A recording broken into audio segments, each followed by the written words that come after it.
तो आज हम लोग पढ़ने वाले इवोल्यूशन। ठीक है, तो ये बहुत ज़्यादा कॉम्प्लिकेटेड चैप्टर है। ठीक है, और एनसीईआरटी से इसको पढ़ने में बहुत ज़्यादा कन्फ्यूजन होते हैं। जैसे कुछ कुछ ऐसा चैप्टर है जिसको आप एनसीईआरटी से रीडिंग देके साइड में लिख के आप लोग कर सकते हैं, लेकिन कुछ कुछ ऐसा चैप्टर है जिसको नोट्स की बहुत ज़्यादा जरूरत पड़ जाती है। जैसे इवोल्यूशन उसमें से एक है, और ये ऐसा चैप्टर है जिसका एनसीईआरटी सीक्वेंस है एकदम बिल्कुल सही नहीं है। इवोल्यूशन, बायोमोलिक्यूल, ये दो ऐसा चैप्टर जिसका सीक्वेंस बिल्कुल भी अजीब है। तो इसको तो बिल्कुल ही अपने नोट से करना चाहिए। और मैं एक प्रॉब्लम फेस किया था कि पूरे यूट्यूब पे इवोल्यूशन मतलब परफेक्टली किसी ने नहीं बताया था। मतलब कोई अगर कोई टॉपिक पढ़ाना चाह रहा था तो कोई टॉपिक मिस कर देता है, और फुल नोट्स भी नहीं था। तो मैंने इस प्रॉब्लम को फेस करते हुए मैं अपने आप पे एक तरीके से मुझे ये बहुत बड़ी बात होती है अपने आप पे बेट लगाना, पर मैं ये बेट लगा सकता हूँ कि इवोल्यूशन का मेरे ख्याल से one of the best lecture होगा, क्योंकि एक एक पॉइंट क्या सही तरीके से इसमें कवर किया गया है। क्योंकि आप लोग ट्रस्ट कर सकते हैं कि मैंने इसको अप्रोक्स 9 डेज में मैंने इस सिर्फ 19 पेज के नोट्स को 9 डेज में इसको कंप्लीट किया है। मतलब हर एक टॉपिक को कहाँ से कैसे खोज के मैंने इसको कवर किया है। इसको फर्स्ट टाइम वाले भी बिल्कुल कर सकते हैं। ठीक है, इसमें एनसीईआरटी का एक एक लाइन एनसीईआरटी का कवर हुआ है। ठीक है, तो लास्ट तक बने रहिएगा, मैं इसको जल्दी से जल्दी खत्म करने का ट्राई करता हूँ। ठीक है, तो सबसे पहले चैप्टर स्टार्ट होता है इवोल्यूशन से। ठीक है, तो इवोल्यूशन सबसे पहले डिफिनेशन देख लिया जाए कि इवोल्यूशनरी बायोलॉजी किसे कहते हैं। Is the study of history of life forms that changes in flora and fauna that have occurred over millions of year on the earth. Over millions of year से आप देखते चले आ रहे हैं, कुछ ना कुछ प्लांट्स और एनिमल में कुछ ना कुछ उनके लाइफ फॉर्म में चेंजेस आ रहे हैं। उन्हीं का स्टडी करना इवोल्यूशनरी फेज कहलाता है। ठीक है, इवोल्यूशनरी बायोलॉजी कहलाता है। और एक और लाइन इनसाइड में लिखता है जिसका कोई मतलब नहीं है, लेकिन लाइन अच्छा था तो मैंने नोट्स में इंक्लूड कर दिया कि अगर हम लोग स्टार्स को देख रहे हैं, ठीक है, तो हम लोग एक्चुअली वो अपने पास्ट में देख रहे हैं, पीपिंग इनटू द पास्ट। यानी अगर कोई स्टार्स आज मुझे दिख रहा है तो वो उसका लाइट ट्रेवल कई ईयर्स पहले, हो सकता है कई डेज, कई ईयर्स, मिलियंस ऑफ ईयर पहले बहुत दूर से ट्रैवल कर रहा हो और आज हमारे वो आंखों में पहुंचा है। तो अगर हम स्टार्स को देख रहे हैं तो एक्चुअली वो हम लोग पास्ट देख रहे हैं। इसके पीछे का बस यही लॉजिक था। बिग बैंग थ्योरी को देखते हैं। बिग बैंग थ्योरी जो कि एक्सप्लेन करता है ओरिजिन ऑफ यूनिवर्स कैसे हुआ था। तो सबसे पहले तो इसमें एक पॉइंट देखिए, मैं कुछ एक्स्ट्रा नहीं लिखा हूँ, ये सारे वही लाइन है, कोई एक्स्ट्रा कहानी नहीं है, ये सारे वही लाइन है जो एक्चुअली एनसीईआरटी में लिखा हुआ है। ठीक है, तो big bang, according to big bang theory, age of universe क्या है? 20 बिलियन ईयर को, 20 बिलियन एज है यूनिवर्स का। ठीक है, जिसमें हुआ क्या था? ह्यूज क्लस्टर ऑफ गैलेक्सीज, बहुत सारे, जिसके बिग बैंग थ्योरी बताता क्या है कि बहुत सारे क्लस्टर ऑफ गैलेक्सी मिलकर यूनिवर्स बनाते हैं। And star and clouds of gas and dust comprise Galaxy. और गैलेक्सी क्या बनाता है? स्टार, क्लाउड, गैस, डस्ट, ये गैलेक्सी बनाता है। ठीक है, और ये एक्चुअली बिग बैंग था क्या? A singular huge explosion unimaginable. NCERT लिखता है कि आप अपने माइंड में इमेजिन भी नहीं कर सकते, इतना बड़ा एक्सप्लोजन हुआ था। ठीक है, इतना बड़ा एक्सप्लोजन हुआ था। स्टार्स, तो उसी में से स्टार्स, गैसेस ऑफ क्लाउड्स, बहुत सारे जो कि गैलेक्सी बना, और बहुत सारे गैलेक्सी मिलकर यूनिवर्स बना। और ये जब एक्सप्लोड हुआ, देखिए जब कोई चीज बहुत ज्यादा जिसमें टेंशन बढ़ जाता है तो एक्सप्लोड करता है, तो उसमें एनर्जी हाई रहता है। तो जैसे एक्सप्लोड किया तो यूनिवर्स एक्सपैंड किया, गैलेक्सी बना, तो धीरे धीरे टेम्परेचर डाउन हुआ और hydrogen and helium formed some time later. Big bang theory के होने के बाद कुछ दिन बाद हाइड्रोजन एंड हीलियम बना, जो जिससे हम लोग को पता भी है सन में हीलियम पाया जाता है, तो स्टार्स हाइड्रोजन और हीलियम से बना। ठीक है, तो इतना ही बात आपको बिग बैंग थ्योरी में याद रखना है। अब आते हैं ओरिजिन ऑफ अर्थ कब हुआ था? 4.5 बिलियन ईयर एगो। इसके अकॉर्डिंग क्या कहा जा रहा है कि gases condense under gravitation to form galaxy. Gases जो है ग्रेविटेशन के अंदर कंडेंस हुए थे गैलेक्सी बनाने के लिए, और अर्थ भी उसी तरीके से एक गैलेक्सी से एक समझ लीजिए एक स्टार्स का टुकड़ा था जिस जो अर्थ का ओरिजिन किया। तो अर्थ का ओरिजिन है 4.5 बिलियन ईयर को। स्टार्टिंग में कोई एटमॉस्फेयर नहीं था, कोई एटमॉस्फेयर नहीं था, मात्र 4 गैसेस था। पानी, water vapour, methane, ammonia and carbon dioxide. और ये भी मोल्टेन किससे? मोल्टेन मास से रिलीज हो रहे थे।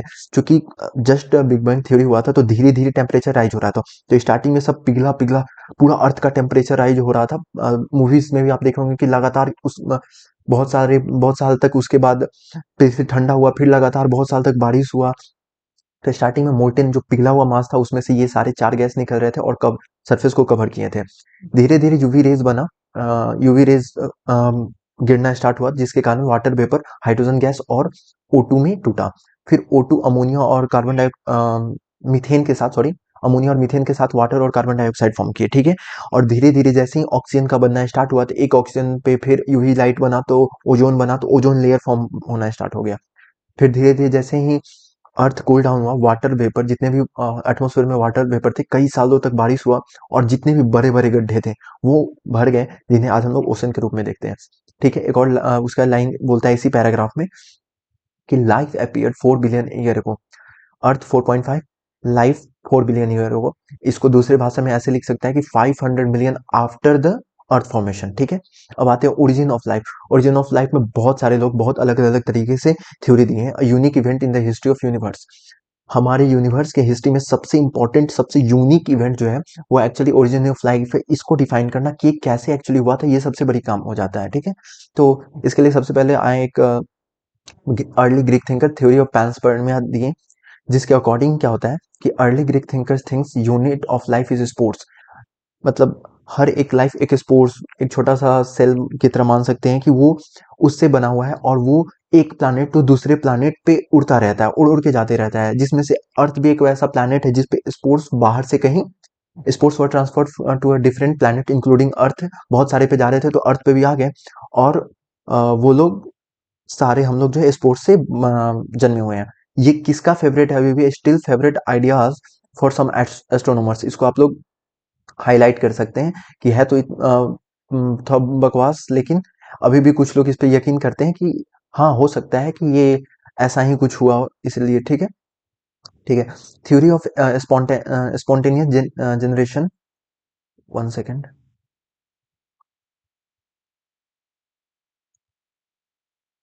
हाँ, थ्योरी ऑफ स्पॉन्टेनियस जनरेशन क्या कहता है, ए बायोजेनेसिस, कि life came out from dead and decaying and rotting matter, मतलब कैसे भी, जैसे नहीं होता है अगर हम लोग फल फ्रूट छोड़ दिए तो उसपे खुद से फ्रूट फ्लाइज डेवलप हो जाते हैं। अगर कहीं कीचड़ में आप लोग कुछ दाना ये सब रख दे, खाना पीना का सड़ा हुआ डाल दे, तो वहां पे चूहा ये सब आ जाता है। तो वही कहता है कि life originated from dead and decaying matter, ठीक है। डेड एंड डिकेइंग मैटर से लाइफ बना हुआ है, स्ट्रॉ मड ये सब से, ठीक है। लेकिन लुइस पास्चर जो थे इसको डिसप्रूव किए, किस एक्सपेरिमेंट के थ्रू, स्वान के एक्सपेरिमेंट के through. Louis Pasteur spontaneous generation क्या कहता है कि कहीं भी ए बायोजेनेसिस, जहाँ पे बायोलॉजी का कोई कण भी नहीं है, मिट्टी है, पानी है, वहां पे भी बायो का जेनेसिस हो सकता है, ठीक है। वहां पे भी सब जन्म ले सकता है। लेकिन लुइस पास्चर इसको डिसमिस किए, किस एक्सपेरिमेंट के थ्रू, तो स्वान ने एक्सपेरिमेंट के थ्रू इसको डिसमिस किए और बताएं कि life only came from pre existing cell, ठीक है। प्री एग्जिस्टिंग लाइफ से ही लाइफ जनरेट हो सकता है। इसका स्वान ने एक्सपेरिमेंट क्या था कि प्री स्टेरिलाइज फ्लास्क लिए, इसमें किल्ड यीस्ट डालें और उसको गर्म किए, और ये स्टेरिलाइज फ्लास्क मतलब पहले से इसमें कोई लाइफ नहीं है, कोई बैक्टीरिया नहीं है, कोई कुछ नहीं है, ठीक है। ईस्ट भी है तो वो भी किल्ड है, ठीक है। इसको जब हीट करना स्टार्ट किए तो सबसे पहले हीट टेस्ट करना स्टार्ट किए, तो उसमें क्या हुआ कि यहाँ पे वाटर वेपर आके जम गया, ठीक है। और एक ने क्या किया, फ्लास्क तोड़ दिए, ठीक है। तो जिसमें स्वान नेक, इसको इसी को स्वान नेक कहा जाता है, जिसमें स्वान नेक टाइप उसका फ्लास्क था, उसमें लाइफ नहीं अरोज हुआ। क्यों? क्योंकि यहाँ से जो बैक्टीरिया या फिर कुछ भी मान लीजिए जा सकता था, वो इसी पानी में ट्रैप हो गया, यहाँ तक नहीं आ पाया, फूड तक।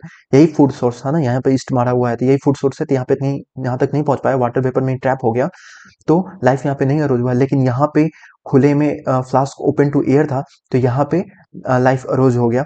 तो यहाँ पे बताया गया कि लाइफ आ गया, ठीक है। यानी बाहर से कोई बैक्टीरिया या फिर ये सब इंटर कर गया होगा फूड सोर्स रिसोर्स के पास, और यहाँ पे बहुत सारे मात्रा में यहाँ पे जन्म ले लिए होंगे, ठीक है। ये तो पता चल गया, लेकिन चीज ये तो क्या बता दिया कि life only came from pre existing life, जहां पे पहले से लाइफ हो सकता है वहीं यहाँ पे लाइफ कैसे आया, बाहर से कोई आया होगा, कोई बैक्टीरिया, तो ही तो यहाँ पे लाइफ बना। अगर यहाँ पे बैक्टीरिया नहीं आ पाता तो लाइफ अरोज नहीं हो पाता, यानी life only came from pre existing life. लेकिन ये इसका आंसर नहीं देता है कि how first life came on earth, लेकिन पहले लाइफ, फर्स्ट लाइफ अर्थ पे कैसे है, इसका जवाब नहीं दे पाता है, ठीक है। तो उसके लिए आता है थ्योरी ऑफ केमिकल इवोल्यूशन, ठीक है, मॉडर्न थ्योरी, ठीक है, जिसको मॉडर्न थ्योरी भी कहा जाता है। केमिकल इवोल्यूशन कौन दिए थे, ओपेरिन और हेल्डेन। ओपेरिन और हेल्डेन ने दिया था, जो रसिया के थे, और हेल्डेन इंग्लैंड के थे। इसको याद रखने का एक ट्रिक होता है कि हेल्डेन से हिंदुस्तान आप कह सकते हैं, और हिंदुस्तान पे किसने राज किया है, इंग्लैंड वालों ने राज किया है, ठीक है। तो ओपेरिन एंड हेल्डेन इस थ्योरी को बताते हैं और कहते हैं first form of life came from pre existing non living organic molecule, ठीक है। Non living organic molecule, RNA एक ऑर्गेनिक मॉलिक्यूल है, लेकिन ये क्या लिविंग है? नहीं नहीं, बिल्कुल बिल्कुल लिविंग नहीं है, ये नॉन लिविंग है। अगर सिर्फ आरएनए को रख दिया जाए तो क्या वो लिविंग थोड़ी होगा, वो ना कुछ काम कर पाएगा, कुछ नहीं कर पाएगा, उसको एक प्रॉपर सेल चाहिए। तो लाइफ जो बना हुआ है वो नॉन लिविंग ऑर्गेनिक मॉलिक्यूल से बना हुआ है, ठीक है। इसके अकॉर्डिंग है, ये थ्योरी ऑफ केमिकल इवोल्यूशन है। तो केमिकल इवोल्यूशन कहता है formation of diverse organic molecules from inorganic constituent, ठीक है। एक्चुअली यहाँ पे हो क्या रहा है, इनऑर्गेनिक कंस्टिट्यूएंट जैसे कार्बन, कार्बन तो ऑर्गेनिक है, ठीक है। इनऑर्गेनिक जैसे नाइट्रोजन, फास्फोरस, फिर से नाइट्रोजनस बेस, ये सब इनऑर्गेनिक कंस्टिट्यूएंट्स है। ये मिलके एक ऑर्गेनिक कंस्टिट्यूएंट बनाया, जैसे कि आरएनए, प्रोटीन, ये सब, ठीक है। और इस नॉन लिविंग ऑर्गेनिक मॉलिक्यूल से लाइफ बना, ठीक है। तो formation of life precedes by chemical evolution, यानी बताया जा रहा है कि जो पहला लाइफ, फॉर्मेशन ऑफ लाइफ जो हुआ होगा वो chemical evolution, nitrogen, phosphorus, carbon, ये सब मिलके एक ऑर्गेनिक कंपाउंड बनाए होंगे, वो ऑर्गेनिक कंपाउंड कुछ और बड़ा ऑर्गेनिक कंपाउंड बनाया होगा, फिर वो ऑर्गेनिक कंपाउंड, बड़ा वाला ऑर्गेनिक कंपाउंड कोई किसी एक सेल को बनाया होगा, फिर इसी तरीके से लाइफ आ गया। अब इस एक्सपेरिमेंट को प्रूव करने के लिए कुछ एविडेंस आया, तो एविडेंस फॉर केमिकल इवोल्यूशन सबसे पहला मिलर ने दिया। और मिलर ने क्या किया, एक ऐसा एनवायरनमेंट बनाया जो कि प्री एग्जिस्टिंग अर्थ के सिमिलर हो, जो पहले जैसा अर्थ था वह उसके एटमॉस्फेयर के सिमिलर हो, हाई टेम्परेचर रखा, वोल्केनिक स्टॉर्म स्टॉर्म जैसे पहले का टेम्परेचर, अर्थ का एटमॉस्फेयर कैसा था, टेम्परेचर ज्यादा था, वोल्केनिक इरप्शन होते रहता था, और रिड्यूसिंग एटमॉस्फेयर था, जैसे कार्बन डाइऑक्साइड था, O2 था, एंड O2 के साथ साथ अमोनिया भी था, और हाइड्रोजन भी था, ठीक है, हाइड्रोजन गैस भी था। यहाँ पे एनसीईआरटी नहीं लिखा है, लेकिन हाइड्रोजन गैस भी था। क्यों? क्योंकि यहाँ पे सॉरी, क्यों यहाँ पे हाइड्रोजन कैसे था, तो यहाँ पे आप लोग देख सकते हैं कि यूवी रे जब वाटर वेपर पे पड़ना हुआ तो ऑक्सीजन के साथ साथ हाइड्रोजन भी रिलीज होना, लेकिन पहले से मीथेन और अमोनिया भी थे, तो जनरली रिड्यूसिंग एटमॉस्फेयर उसको कहा जाता है, यानी रिड्यूसिंग एटमॉस्फेयर था, ठीक है, रिड्यूसिंग एटमॉस्फेयर था। The Miller created similar condition in laboratory, ऐसा ही सेम कंडीशन लेबोरेटरी में बनाए, और लेबोरेटरी में कौन कौन सा गैस डाले, मीथेन, हाइड्रोजन गैस, और अमोनिया और वाटर, ठीक है। मीथेन, हाइड्रोजन गैस, अमोनिया और वाटर, ये याद रखिए, ये चार गैस डाले हुए थे, ठीक है। ये चार गैस, ये एक्चुअली आपको अलग मिलेगा, यहाँ पे ये चार गैस अलग है, यहाँ पे एक CO2 भी है, ठीक है, यहाँ पे एक CO2, methane, ammonia, water gas है, और यहाँ पे अमोनिया, वाटर गैस, और फिर से यहाँ पे CO2 नहीं है, तो याद रखिए यहाँ पे मीथेन है, हाइड्रोजन गैस है, अमोनिया है, और वाटर गैस है, ठीक है। पुराने एटमॉस्फेयर की तरह यहाँ पे गैसेस लिए, फिर हाई टेम्परेचर पे इलेक्ट्रिक डिस्चार्ज कराए, तो वो देखें, ऑब्जर्व क्या कि इसका फिगर एनसीईआरटी में से आप एक बार देख लीजिएगा, थोड़ा कहाँ पे वाटर इन वाटर आउट है, ये फिगर पे कहीं क्वेश्चन आ सकता है, तो आप उस फिगर को देख लीजिएगा, मैंने यहाँ पे उसका फोटो लाना भूल गया। तो हाई टेम्परेचर पे जब इलेक्ट्रिक डिस्चार्ज की, तो वहाँ पे ऑब्जर्व क्या की कि वहाँ पे अमाइनो एसिड्स बन रहे हैं, वहाँ पे अमाइनो एसिड्स बनना स्टार्ट हो गए हैं। कुछ दिन बाद देखे तो वहाँ पे सच में अमाइनो एसिड बन चुके थे। In similar experiment the other observe formation of sugar, nitrogenous base and pigments and fat, और ऐसा ही एक्सपेरिमेंट अलग अलग लोग, जब होता नहीं एक आदमी अगर कर दिया तो मैं हम भी ऐसा ऐसा करके देखते हैं तो कौन नया अमाइनो एसिड बनता है, तो और नाइट्रोजनस बेस, शुगर, पिगमेंट्स, ये सब भी बनने लगे।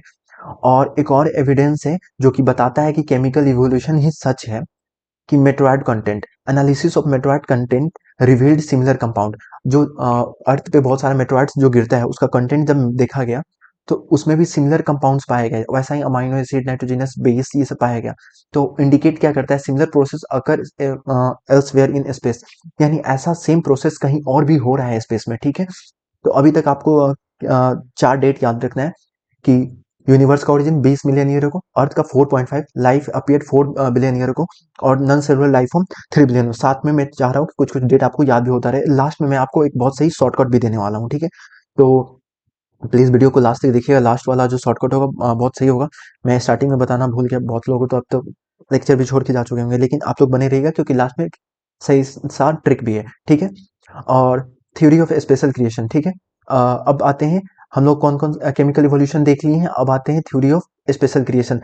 अलग अलग रिलीजन का अलग अलग मानना है, लेकिन ये स्पेशल क्रिएशन वाला बताता है, ये एक रिलीजियस थ्योरी है, ठीक है। इनके इसका 3 पॉइंट है, ठीक है।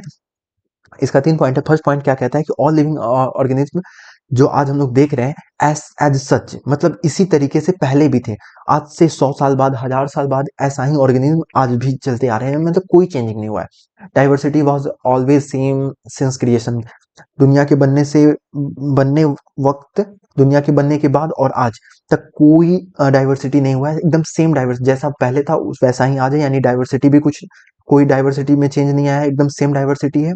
सारे ऑर्गेनिज्म आज जैसे हैं पहले भी वैसे थे, और अर्थ 4000 ईयर पुराना है, ठीक है। इसी पैराग्राफ में चार्ल्स डार्विन का यहाँ पे एक बात आता है। क्या चार्ल्स डार्विन का यहाँ पे पूरा कहानी पढ़ रहे हैं? नहीं, बस चार्ल्स डार्विन का यहाँ पे कुछ बात लिखा हुआ है। Charles Darwin conclude that existing life form share similarities. आज जितना भी लाइफ फॉर्म एग्जिस्ट कर रहे हैं वो सिमिलरिटीज एक दूसरे के साथ शो कर रहे हैं, ठीक है। इसका मतलब क्या है? Also with the life form that existed million year ago, ठीक है। आज जितने भी स्पीसीज हैं एक दूसरे से कुछ ना कुछ सिमिलरिटी शो कर रहे हैं, और उनसे भी सिमिलरिटी शो कर रहे हैं जो मिलियन ईयर एगो एग्जिस्ट हो गए हैं। बहुत साल पहले जो एक्सटिंक्ट हो गए हैं, बहुत साल पहले जो एक्सटिंक्ट हो गए हैं, और उनसे भी हम लोग का कुछ ना कुछ कैरेक्टर मिलता है, और आज जो हम लोग जिंदा है उनसे तो कैरेक्टर मिलता ही है। तो वही इससे कंक्लूजन क्या निकालते हैं कि many life form extinct and many life new form arose and they have been gradual evolution of life. यानी बहुत सारे लाइफ फॉर्म एक्सटिंक्ट हो गए, बहुत सारे नया अरोज हो गए, लेकिन ये जो इनके बीच में सिमिलरिटीज बताता है ये कि इवोल्यूशन धीरे धीरे धीरे धीरे हुआ है, ठीक है। अब आते हैं ब्रीफ अकाउंट ऑफ इवोल्यूशन। ये टॉपिक एनसीईआरटी के सबसे लास्ट में है, लेकिन इसको एक्चुअली में देखा जाए तो यहीं पे होना चाहिए कि ठीक है। इवोल्यूशन का सबसे पहले थ्योरी पढ़ लिए, अब हम लोग देख रहे हैं एक्चुअली में इवोल्यूशन हुआ है, ठीक है। ब्रीफ अकाउंट ऑफ इवोल्यूशन तो हम लोग देख रहे हैं इवोल्यूशन पे, और हम लोग क्या क्या नया नया बात जान सकते हैं, ठीक है। We don't know how non cellular aggregate of giant micromolecule and could evolve into a cell of membranous envelope. कह रहा है कि हम लोग को नहीं पता है कि कैसे नॉन सेलुलर एग्रीगेट, यानी नॉन सेलुलर जो भी मॉलिक्यूल थे वो एग्रीगेट बना के बड़ा मॉलिक्यूल बनाए, और एक सेल जो कि मेम्ब्रेन वाला है, मेम्ब्रेनस शेल भी बन गया। ये हम लोग को नहीं पता है, लेकिन हम लोग को ये पता है कि हाउ, और सॉरी हम लोग को ये भी नहीं पता है कि first self replicating metabolic capsule of life कैसे जन्मा था, यानी हम लोग का सेल रेप्लिकेट होता है। तो आखिर सबसे पहला तो हमको यही नहीं पता है कि पहला मेम्ब्रेन बाउंड सेल कैसे बना होगा। दूसरा हमको ये भी नहीं पता है कि पहला सेल जो एक दूसरे को रेप्लिकेट कर रहा हो या एक को दूसरे को जन्म दे रहा हो ये कैसे बना है, ये भी हम लोग को नहीं पता है, ठीक है। तो हम लोग को क्या पता है? तो हम लोग को बस यही पता है कि first non cellular life form 3 billion year ago, first cellular life form 2 million year ago, ठीक, सॉरी 2 बिलियन ईयर एगो, जिसको 2000 मिलियन ईयर एगो भी कह सकते हैं, ठीक है। नॉन सेलुलर और ये है सेलुलर, ठीक है। उसके बाद हम लोग को क्या क्या पता है कि इनवर्टिब्रेट्स, इन आप लोग एनिमल किंगडम में पढ़े होंगे, इनवर्टिब्रेट्स जो 500 मिलियन ईयर एगो आए हैं, were formed and became active. Invertebrates 500 million year को, बस यहाँ से अब डेटा याद करना है, ठीक है। और जॉलीज फिश प्रोबेबली आए थे 350 मिलियन ईयर एगो, ठीक है। Plant and seaweed exist probably around 320 million year ago. Invertebrates 500, 350 पे जॉलीज फिश, 320 पे सीवीड एंड प्लांट्स, एंड 350 पे ही ये जो 350 पे जॉलीज फिश है, 350 मिलियन ईयर को पे ही fish with stout and strong fins, ठीक है। साउट और स्ट्रॉन्ग फिन्स जो होते हैं वैसे फिश 350 मिलियन ईयर को पहले आए थे, ठीक है। तो जॉलीज फिश और साउट एंड स्ट्रॉन्ग फिन्स वाले फिश दोनों 350 मिलियन ईयर को ही आए थे, लेकिन ये जो साउट और स्ट्रॉन्ग फिन्स वाले आए थे ये मूव ऑन लैंड, ये लैंड पे वापस आए, लेकिन वापस से पानी में चले गए। इनके बारे में ये एक एक्स्ट्रा बात याद रखना है कि वे वापस से पानी में चले गए थे, ये लैंड पे आए थे, ठीक है। तो ये फिश इनवर्टिब्रेट्स का बात हुआ। उसके बाद ये पैराग्राफ क्या कह रहा है? In 1938 a fish caught in Africa. देखिए ये जितना भी ये बॉक्स बनाया गया है ये ऐसे समझिएगा कि इस टॉपिक तक एक अलग चीज का बात हो रहा है, इस टॉपिक में एक अलग चीज का, ताकि आप लोग को रिवीजन करने में आसान हो। हालांकि रिवीजन करने के लिए मैं एक लास्ट में सीट रखा हूं जैसे कि मैंने बताया, तो ठीक है। अब इस पैराग्राफ में क्या कह रहा है? In 1938 a fish caught in South America, coelacanth, coelacanth, जैसे भी आप पढ़ सकते हैं कोयलेकैंथ, ठीक है। A fish caught in South Africa coelacanth which was thought to be extinct. ऐसा माना जाता था कोयलेकैंथ एक्सटिंक्ट हो चुका है, लेकिन वो साउथ अफ्रीका में 1938 में पाया गया था, ठीक है। 1938 में साउथ अफ्रीका में पाया गया था, जो कि सोचा गया था कि एक्सटिंक्ट हो गया था। और दीज कोयलेकैंथ एंड लोब फिश, उसको लोब फिश भी कहा जाता है, याद रखिएगा ये दोनों सेम ही है, कोयलेकैंथ एंड लोब फिश दोनों को सेम ही है। तो दीज कोयलेकैंथ और lobe fish evolve into first amphibian, ठीक है। यहाँ पे फिश का बात चला था, फिश और इनवर्टिब्रेट्स का। यहाँ पे फिश से एम्फीबियंस के पास जा रहे हैं, फिश से एम्फीबियंस, यानी देख रहे हैं अब हम लोग लैंड की तरफ बढ़ रहे हैं, ठीक है। यहाँ पे लास्ट फिश भी लैंड पे तो आया था लेकिन वापस चला गया। ये सब एक तरीके से लिंक्ड, ये फ्लो चार्ट है, ठीक है। ये फिश लैंड पे आया लेकिन वापस चला गया। अब हम लोग वो फिश से हम लोग एम्फीबियंस के बारे में जान रहे हैं, ठीक है, तो क्वेश्चन पूछ सकता है कौन सा इवॉल्व एम्फीबियंस में पहले इवॉल्व हुआ था, तो coelacanth and lobe fish evolve into first amphibian that live on land and water. Amphibian जो पहले लैंड और वाटर दोनों पे रहा था, वो किससे इवॉल्व हुआ था? Coelacanth and lobe fish. These were the ancestor of modern dry frog, modern day frog and salamander. और कोएलिकैंथ एंड लो फिश ही किसका? फ्रॉग और सैलमेंडर का एंसेस्टर है। ठीक है, अब हम लोग एम्फीबियंस पे आ गए। अब एम्फीबियंस हम लोग रेप्टाइल पे जाएंगे, तो एम्फीबियंस इन्वॉल्व इनटू रेप्टाइल। और रेप्टाइल क्या करते थे? दे ले थिक सेल्ड एग, उनका जो एग जो ले करते थे वो बहुत थिक होता था। ठीक है, रेप्टाइल का जो एग था वो थिक होता था, जो कि धूप में नहीं सूखता था। ठीक है, रेप्टाइल्स का एग सेल थिक होता था और वो धूप में नहीं सूखता था। और ये चीज amphibian unlike those of amphibians, amphibians में नहीं था। एम्फीबियंस का सेल, एग का जो सेल था वो बड़ा पतला होता था और सूख जाता था धूप में। तो ठीक है, तो अब एम्फीबियन से रेप्टाइल आ गए। अब when reptiles of different shape and size dominated on earth, जब अलग अलग साइज के रेप्टाइल्स अर्थ पे डोमिनेट करना स्टार्ट किए, तो जाइंट फर्न्स यानी pteridophyte slowly fell to form coal deposit. Giant ferns और टेरिडोफाइट जो उस समय तक बन चुके थे, वो कोल में यानी जल के कोल में डिपोजिट हो गए। और सम लैंड रेप्टाइल और छोटा छोटा जो रेप्टाइल सब था, वो वापस से पानी में चले गए।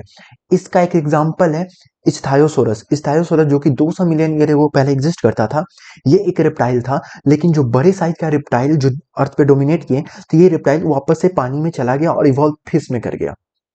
ठीक है, अब लैंड रेप्टाइल्स वर डायनासोर। ठीक है, अब सबको पता है कि वो जो अर्थ पे डोमिनेट किया था वो ऑब्वियसली ऑफ कोर्स डायनासोर है, एनसीईआरटी में लिखा हुआ है ये वर्ड ऑफ कोर्स। ठीक है, तो land reptiles were of course dinosaur. और उसमें भी एक एग्जांपल दिया है टायरेनोसोरस रेक्स। टायरेनोसोरस रेक्स ये सबसे बड़ा था। इसका फियरसम डैगर लाइक टीथ था। ठीक है, बड़ा बड़ा एकदम नुकीला दांत था और 20 फीट लंबा इसका हाइट था। ठीक है, और 65 मिलियन को डायनासोर अचानक डिसेपेयर हो गया। कुछ लोग मानते हैं क्लाइमेटिक चेंज के कारण ये लोग मर गए, और कुछ कहते हैं कि और बर्ड में इवॉल्व हो गए। ठीक है, some says climatic change killed them and evolve into bird, मार गए और बर्ड में इवॉल्व हो गए। But small size reptile of that era, but अभी भी उस टाइम पे जो जो स्मॉल रिप्टाइल्स है वो भी आज भी एग्जिस्ट करते हैं।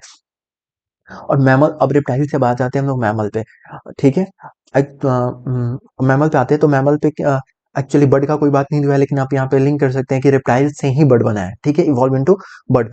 तो अब आ जाते हैं मैमल पे। ठीक है, फर्स्ट मैमल जिसको श्रूज कहा जाता है, वो their fossil was small and small size. उनका फर्स्ट मैमल जिनको श्रू कहा जाता है, उनका फोसिल जो था स्मॉल था।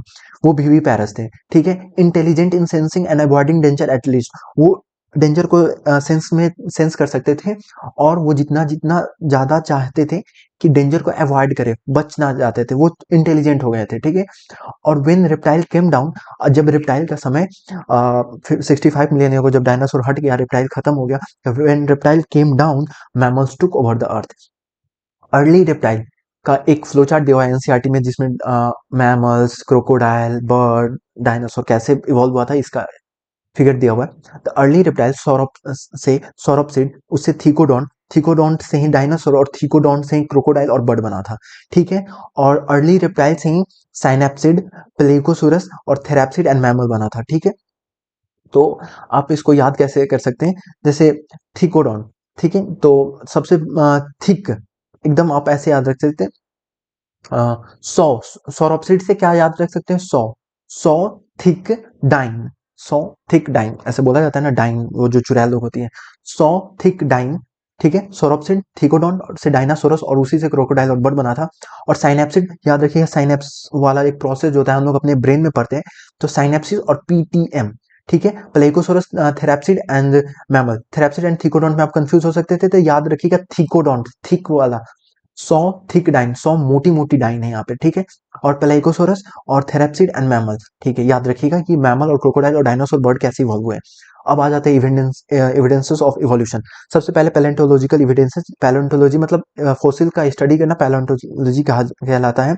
और फोसिल क्या होता है कि remains part of life form, remains part of life. जैसे अब मान लीजिए इस हम लोग का जो एरा चल रहा है, अगर हम लोग के एरा का अगर लाइफ फॉर्म खत्म होगा, तो हम लोग का जो बोन्स ये सब पार्ट सब जो बचा होगा, स्कल ये सब जो बचा होगा, वो सिर्फ बाकी सब तो कीड़ा मकोड़ा खा जाएगा, बैक्टीरिया, लेकिन बस बोन स्कल्स ये सब बचा रहेगा। ठीक है, उस पे कुछ दिन बाद फिर बाढ़ आएगा, फिर मिट्टी चढ़ेगा, फिर अगला लेयर आएगा, फिर नेक्स्ट जनरेशन आएगा, फिर इसी तरीके से 2-3 लेयर चला जाएगा।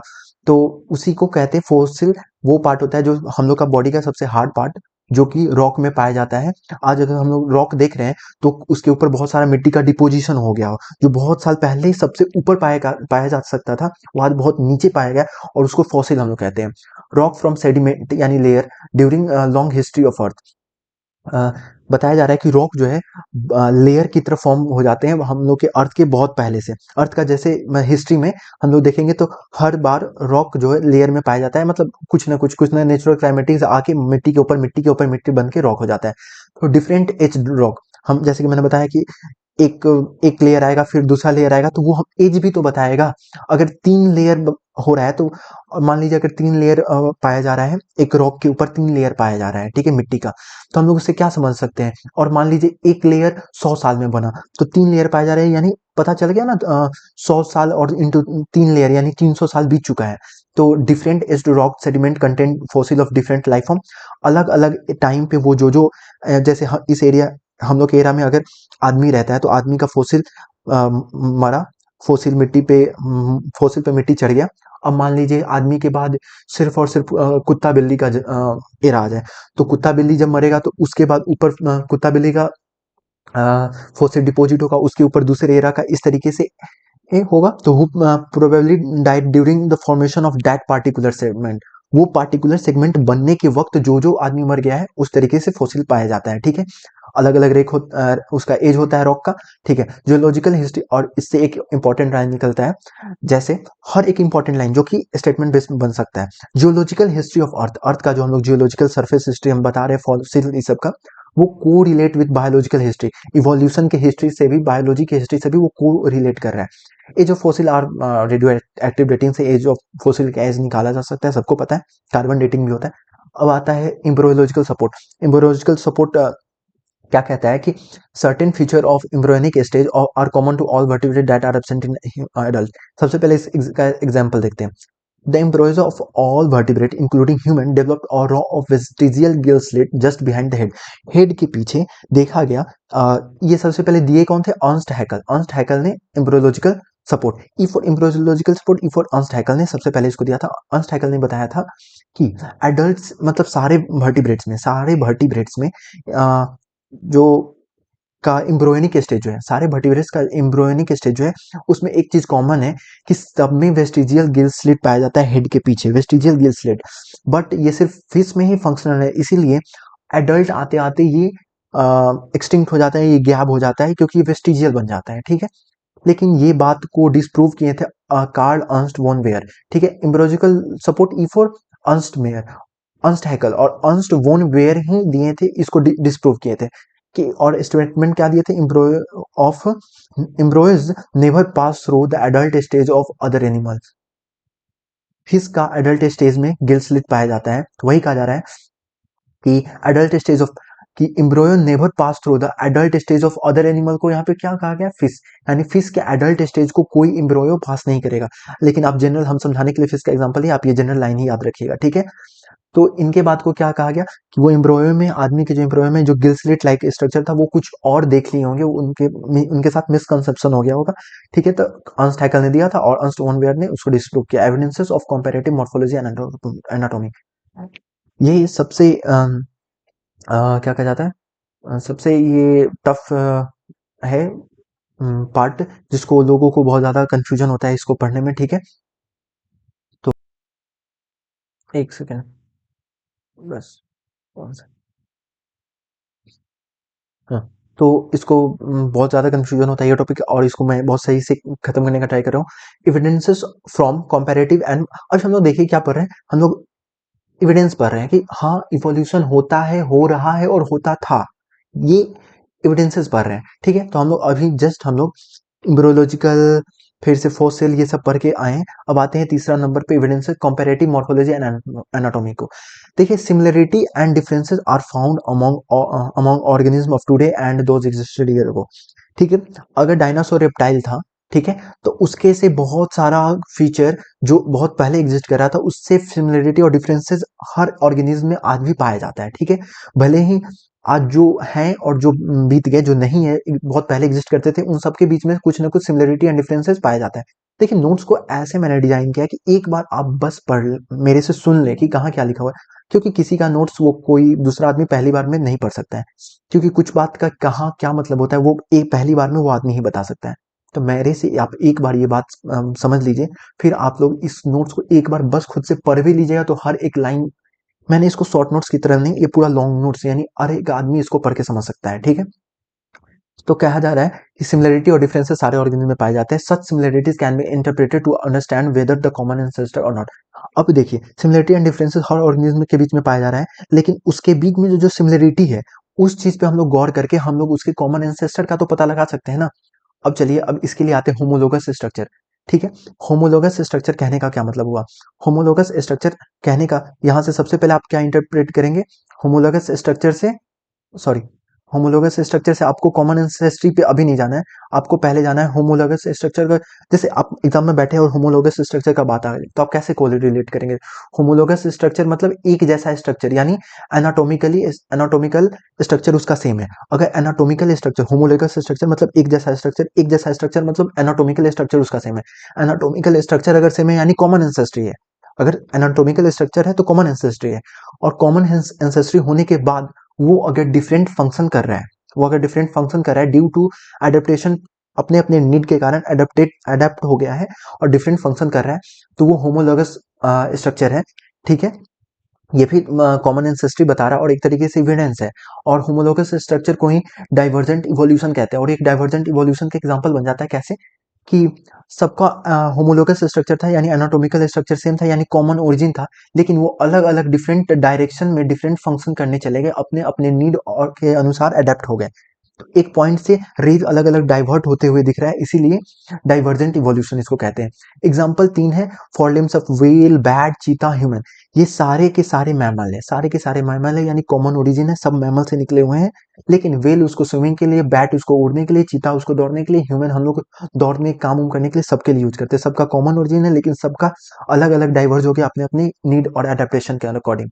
Heart of brain and heart and brain of vertebrates, अलग अलग वर्टिब्रेट्स का हार्ट और ब्रेन, ठीक है, ठीक है।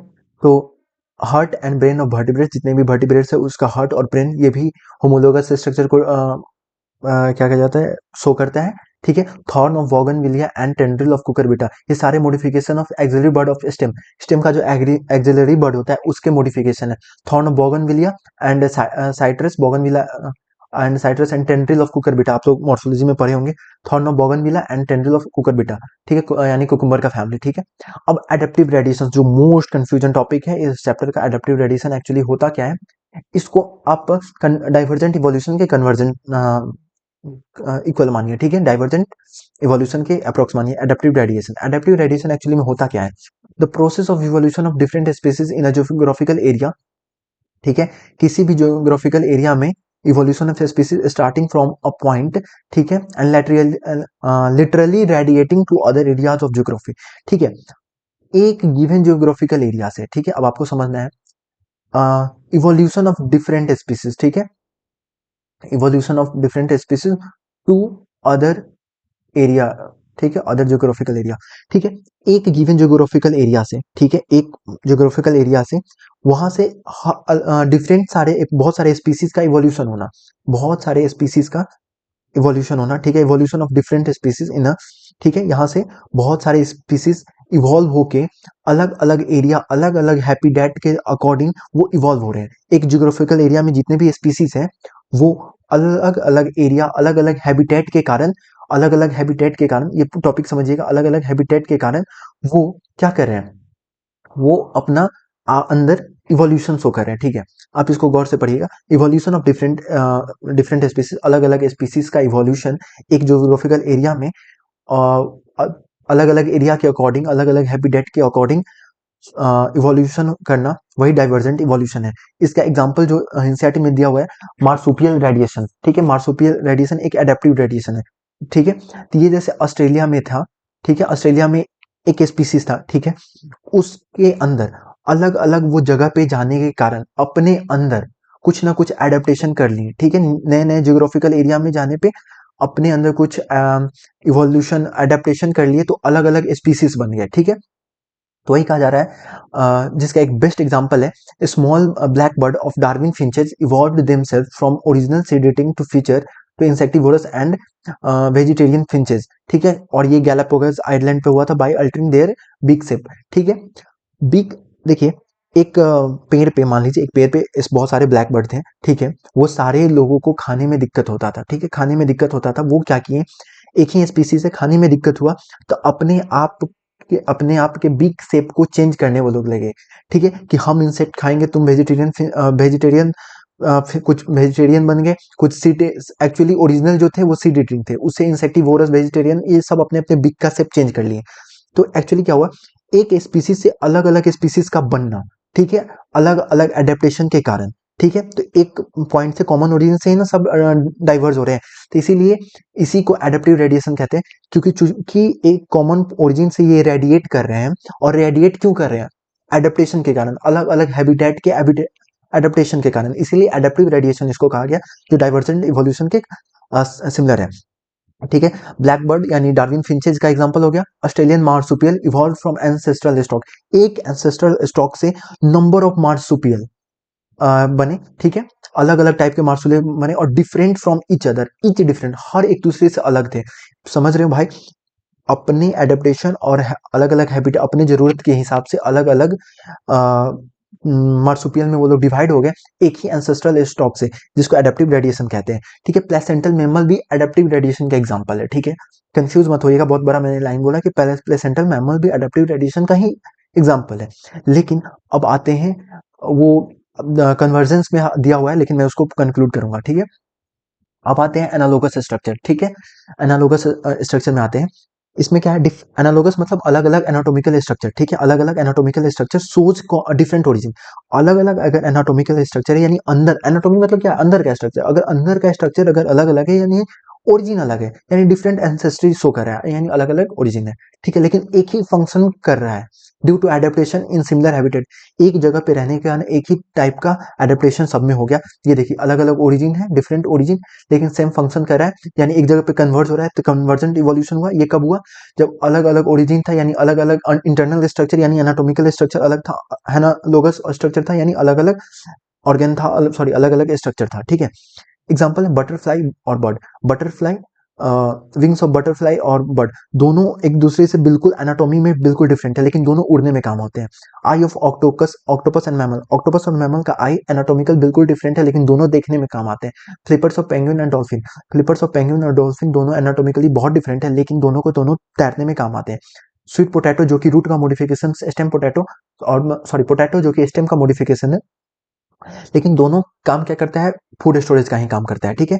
अब आते हैं एडेप्टिव कन्वर्जेंस पे। एडेप्टिव कन्वर्जेंस यानी कन्वर्जेंट इवोल्यूशन का ही टाइप है, when more than one adaptive radiation, ये बहुत इंपॉर्टेंट टॉपिक है, जिसको लोग adaptive radiation and adaptive convergence में बहुत ज्यादा दिक्कत होता है। More than one adaptive radiation appear to be occurred in isolated geographical area, ठीक है। ये बेस्ट समझाने का, एनसीईआरटी में मैं एक लाइन दिखा रहा हूँ जो कि है तो नहीं, लेकिन इससे समझ में आएगा। मान लीजिए प्लेसेंटल मैमल जो कि एशिया और अमेरिका में पाया जाता है, एशिया और अमेरिका में प्लेसेंटल मैमल पाए जाते हैं। वो ऐसा मैमल जिसके पास प्लेसेंटा है, मार्सुपियल जिनके पास पाउच है, ठीक है, ठीक है। प्लेसेंटल मैमल जो कि एशिया और अमेरिका में पाए जाते हैं, ये बाद में अर्थ पे आए थे, लेकिन पहले कौन आए थे, मार्सुपियल जो कि ऑस्ट्रेलिया में रहते हैं, ये अर्थ पे पहले ही आ गए थे, ठीक है। अब यहाँ पे देखते हैं, समझते हैं, एक कहानी बता रहे हैं जिससे ये समझ में आ जाएगा, ये एनसीईआरटी में नहीं है, लेकिन समझने के लिए बहुत इंपॉर्टेंट है। हियर प्लेसेंटल मैमल वो अराइव्ड लैटर ऑन अर्थ, ठीक है। प्लेसेंटल मैमल जो कि बाद में अर्थ पे आए, रिजेंबल ऑस्ट्रेलियन मार्सुपियल इन मॉर्फोलॉजी, ऑस्ट्रेलियन मार्सुपियल का जैसा जैसा स्ट्रक्चर था, जैसे मूल, मार्सुपियल मूल जैसा था, वैसा ही ई भी बन गया, नम्बैट की तरह ही एंटीटर भी बन गया, यानी जो एक्सटर्नल मॉर्फोलॉजी जो भी था ऑस्ट्रेलियन मार्सुपियल का, उसको रिसेंबल कर लिए कौन, प्लेसेंटल मैमल। प्लेसेंटल मैमल जो कि बाद में अर्थ पे आए, अर्थ पे बहुत दिन, बहुत साल बाद आए, वो ऑस्ट्रेलियन मार्सुपियल का मॉर्फोलॉजी कॉपी करने लगे। क्यों, क्योंकि both evolve in same environment condition although different countries and habitat, ठीक है। क्यों, क्योंकि सेम इन्वायरमेंट में, अब आप कहिएगा कि अलग अलग कंट्री है तो सेम इन्वायरमेंट कैसे हो गया, अरे भाई, अगर इंडिया में डिजर्ट है तो क्या सिर्फ इंडिया में ही डिजर्ट है, बिल्कुल नहीं। अगर डिजर्ट इंडिया में है तो और भी देश में डिजर्ट हो सकता है, तो इंडिया में भी डिजर्ट है और मान लीजिए ऑस्ट्रेलिया में भी डिजर्ट है, यानी एशिया में भी डिजर्ट है, ऑस्ट्रेलिया में भी डिजर्ट है। ऑस्ट्रेलिया में जो भी, मान लीजिए जो भी सॉरी इंडिया में जो भी प्लेसेंटल मैमल डिजर्ट में इवॉल्व हुए हैं, वो ऑस्ट्रेलिया के डिजर्ट में जैसे जैसे मार्सुपियल रहते थे उनसे स्ट्रक्चर सिम रिजेंबल करने लगे। मतलब आप समझ रहे हैं, चूंकि दोनों अलग अलग कंट्री में रहते थे, दोनों अलग अलग कंट्री में है, लेकिन हैबिटेट दोनों का सेम है, ठीक है। सॉरी, हैबिटेट दोनों का और कंट्रीज अलग है, लेकिन इन्वायरमेंटल कंडीशन दोनों का सेम है, इसीलिए दोनों एक जैसा स्ट्रक्चर मॉर्फोलॉजी रिजेंबल करने लगे। क्योंकि दोनों अलग अलग जगह पे रह रहे हैं, दोनों का कोई एक दूसरे से ताल्लुक नहीं है, लेकिन दोनों एक जैसा ही स्ट्रक्चर और एक्सटर्नल मॉर्फोलॉजी रिजेंबल करने लगे, इसीलिए वो कन्वर्जेंट इवोल्यूशन शो करते हैं। यानी अलग अलग जगह पे जन्म लिए, लेकिन वो फिर भी एक जैसे बन गए सेम इन्वायरमेंटल कंडीशन के कारण। उसी को कहते हैं एडेप्टिव कन्वर्जन। एडेप्टेशन के कारण एक जैसा, यानी वहां भी गर्मी था, यहाँ भी गर्मी था, दोनों एक दूसरे को देखा तो नहीं, लेकिन बाय डिफॉल्ट वैसा ही स्ट्रक्चर आ गया, ठीक है। तो मार्सुपियल जो कि पहले थे और प्लेसेंटल जो कि बाद में आए, तो ये प्लेसेंटल मार्सुपियल का स्ट्रक्चर रैंडमली यानी खुद से ही ले लिए, ठीक है। तो वो कन्वर्जेंट इवोल्यूशन शो करता है, ठीक है। तो ये एक एडेप्टिव रेडिएशन था, ये भी एक एडेप्टिव रेडिएशन था, लेकिन ये दोनों एग्जांपल को अगर साथ में देखा जाए तो ये एक एडेप्टिव कन्वर्जेंस हुआ। तो वही कह रहा है, when more than one adaptive radiation appeared to have occurred in isolated geographical area। Isolated मतलब दूर दूर, कोई एक साथ ताल्लुक नहीं है, ठीक है। रिप्रेजेंटिंग डिफरेंट हैबिटेट, अलग अलग हैबिटेट, लेकिन इन्वायरमेंटल कंडीशन सेम होना चाहिए। One can call this convergent evolution. इसको कन्वर्जेंट इवोल्यूशन, एडेप्टिव कन्वर्जन भी कहा जाता है। आई होप आपको ये टॉपिक क्लियर हुआ होगा, ठीक है। अब आते हैं एविडेंसेस फ्रॉम वेस्टिजियल ऑर्गन, जैसे अपेंडिक्स के बारे में वो तो बोलते हैं, लेकिन एनसीईआरटी में इसका कोई लाइन नहीं दिखा, तो मैंने बस ये लाइन लेके छोड़ दिया। Evidences from biochemical similarities. Biochemical similarity से कुछ कुछ एविडेंसेस आप निकाल सकते हैं। कैसे कि जीन और प्रोटीन अलग अलग आप देखिएगा अलग अलग ऑर्गेनिज्म का, तो कुछ ना कुछ यहाँ तक कि बैक्टीरिया में भी कुछ कुछ सिमिलरिटीज देखने को मिल जाता है। तो बैक्टीरिया सॉरी जीन्स और प्रोटीन में जो सिमिलरिटी यानी बायोकेमिकल सिमिलरिटी हम लोग को देखने को मिल रहा है, इससे पता चलता है कि performs given function among diverse organism. अलग अलग ऑर्गेनिज्म में अलग अलग टाइप के वो लोग काम करते हैं। ये क्लू करते हैं कि इनके पास कॉमन एंसेस्ट्री था, क्योंकि same gene and same protein है, ये बताता है कॉमन एंसेस्ट्री था कहीं ना कहीं, ठीक है। अब अब आते हैं एविडेंसेस फ्रॉम आर्टिफिशियल सिलेक्शन, ठीक है। One second. Evidences from artificial selection में क्या कहता है, man has breed selected plant and animal. हम लोग जो है हम लोग आदमी जो है अपने हिसाब से प्लांट को सिलेक्ट करके, एनिमल को सिलेक्ट करके ब्रीड करा के agriculture, horticulture, sport and security में कहीं कहीं पे हम लोग यूज करते हैं। जैसे कुत्ता का ब्रीड हम लोग सिक्योरिटी के लिए यूज करते हैं, हॉर्टिकल्चर, सब अपने अपने हिसाब से सिलेक्टेड ब्रीड को करके हम लोग अपने काम निकाल रहे हैं, ठीक है। This extensive breeding programme has created breed that differ from. और हम लोग जो ये ब्रीडिंग प्रोग्राम करा के ऐसे ऐसे ब्रीड क्रिएट कर दिए हैं जो कि अपने ओरिजिनल से बिल्कुल भी डिफर करते हैं। बहुत बिल्कुल, कोई कोई तो ऐसा बहुत ज्यादा डिफर कर जाता है, लेकिन यहाँ पे बात ये कहा जा रहा है कि डिफर हो जाता है from original and other breed से, वो बिल्कुल अलग हो जाता है, but still are in same group. पर वो अभी भी वो सेम ग्रुप में है। ये हम लोग जो अलग अलग ब्रीड बना रहे हैं वो ओरिजिनल से तो अलग हो जा रहे हैं, लेकिन अभी भी वो सेम ग्रुप है। तो वही कह रहा है, if humans can do in some years, अगर ये कुछ सालों में हम लोग ये काम कर सकते हैं, तो क्यों नहीं ये नेचर ये काम, सेम काम मिलियंस ऑफ ईयर में क्यों क्यों नहीं कर सकता है, ठीक है। मिलियंस ऑफ ईयर में ये काम नेचर के लिए तो बहुत आसान बात है ना, ये क्यों नहीं कर सकता है, ठीक है। और evidences from natural selection, natural selection से भी हम लोग कुछ कुछ एविडेंस निकाल सकते हैं। ये टॉपिक एनसीईआरटी में यहीं पे दिया हुआ है, लेकिन मैं इसको नेचुरल सिलेक्शन जहां पे हम पढ़ाएंगे उस वहां पे इस टॉपिक को हम पढ़ाएंगे, ठीक है। लेकिन यहाँ पे क्या कह रहा है कि क्या लेकिन क्वेश्चन क्या आ सकता है, मैंने इसीलिए यहाँ पे अभी मैंने लिखा वीडियो को पॉज करके, ठीक है। तो क्या नेचुरल सिलेक्शन एविडेंस है इवोल्यूशन का? तो बस इसी पॉइंट के आंसर देने के लिए हाँ, नेचुरल सिलेक्शन भी एविडेंस है इवोल्यूशन का, इसीलिए मैंने इसको यहाँ पे लिख दिया है, लेकिन नेचुरल सिलेक्शन को हम लोग आगे पढ़ेंगे। अब आते हैं थ्योरी ऑफ इवोल्यूशन में, ठीक है। थ्योरी ऑफ इवोल्यूशन में बहुत सारे लोग, लेमार्क थे, डार्विन थे, सब अपना अपना इवोल्यूशन का थ्योरी दिए, ठीक है। लेमार्क कहते हैं इवोल्यूशन जो लाइफ फॉर्म का जो इवोल्यूशन है वो यूज और डिसयूज से ड्राइव होता है, यानी यूज और डिसयूज से चलता है, यानी एक्वायर्ड कैरेक्टर पास्ट सक्सीडिंग। यानी हम, अगर कोई आदमी है, अगर एक्वायर्ड अपने लाइफ टाइम में अगर कुछ एक्वायर्ड करते हैं, यानी लाइफ टाइम में अगर हम अपना बॉडी बना लेते हैं, तो ये सक्सेडिंग जनरेशन में भी चला जाएगा। जैसे elongation of neck of giraffe, कि जिराफ पहले उनका गर्दन छोटा था लेकिन वो पत्ता खाने के लिए अपने गर्दन को लंबा किए, तो गर्दन लंबा हो गया, और चूंकि लंबा हो गया तो आगे के जनरेशन में चला गया, लेकिन ये गलत बात है। अगर हम बॉडी बना ले तो थोड़ी सी आगे वाले जनरेशन में जाएगा। यानी एक्वायर्ड कैरेक्टर मतलब क्या, जो अपने लाइफ टाइम में मैंने एक्वायर किया है वो कैरेक्टर जो अपने लाइफ टाइम में, तो वो क्या सक्सेडिंग जनरेशन में जाता है? बिल्कुल नहीं। बोला एमआर का बेकार सा थ्योरी था। एग्जांपल था एलोंगेशन ऑफ नेक। अब आते हैं सबसे मेन टॉपिक पे, थ्योरी ऑफ डार्विन पे, जो कि थ्योरी ऑफ नेचुरल सिलेक्शन भी कह सकते हैं जिसको, ठीक है। अ, इनका सारा कहानी जितना भी थ्योरी है वो स्टार्ट होता है एक सी वॉयज, यानी सी समुद्र के एक ट्रिप से, जो कि एचएमएस बीगल शिप से वो ट्रैवल कर रहे थे और गए किस आइलैंड पे, गैलापागोस आइलैंड पे, ठीक है। तब वहां से सारी बातें स्टार्ट होता है। तो उनका सबसे इंपॉर्टेंट दो पॉइंट है, branching descent and natural selection are the two key concept of Darwin theory, ठीक है। डार्विन की थ्योरी का दो सबसे की कॉन्सेप्ट कौन सा है? Branching descent and natural selection, ठीक है। और नेचुरल सिलेक्शन क्या कहता है? All plant and all population have variation in their characteristic, ठीक है। सारे पॉपुलेशन में उनके कैरेक्टर्स में कुछ ना कुछ वेरिएशन है, और दो characteristic which enable some to survive better, ठीक है। मेरे आप में भी कुछ ना कुछ वेरिएशन है, ठीक है। क्या हम लोग के कैरेक्टर में कुछ वेरिएशन है, मेरे और एक अलग स्पीसीज में भी कुछ ना कुछ वेरिएशन है, ठीक है, उन हम लोग के कैरेक्टर में, ठीक है। और वैसा कैरेक्टर जो कि हमको सर्वाइव करने में मदद करे, ठीक है, हमको सर्वाइव करने में मदद करे, इस हम आजकल के नेचुरल कंडीशन में, इस नेचुरल कंडीशन में मेरे अंदर कोई मान लीजिए एक्स्ट्रा कैरेक्टर है जो कि हमको एडवांटेज प्रोवाइड कर रहा है अच्छे से इस कंडीशन में रहने का, तो हम क्या करेंगे? हम दूसरे को आउटब्रीड कर देंगे। यानी हम इतना ज्यादा मतलब रिप्रोड्यूस करेंगे कि हम दूसरे को आउटब्रीड यानी पीछे छोड़ देंगे, ठीक है। और another word used by Darwin is fitness, और डार्विन इसी को फिटनेस कहते हैं, ठीक है।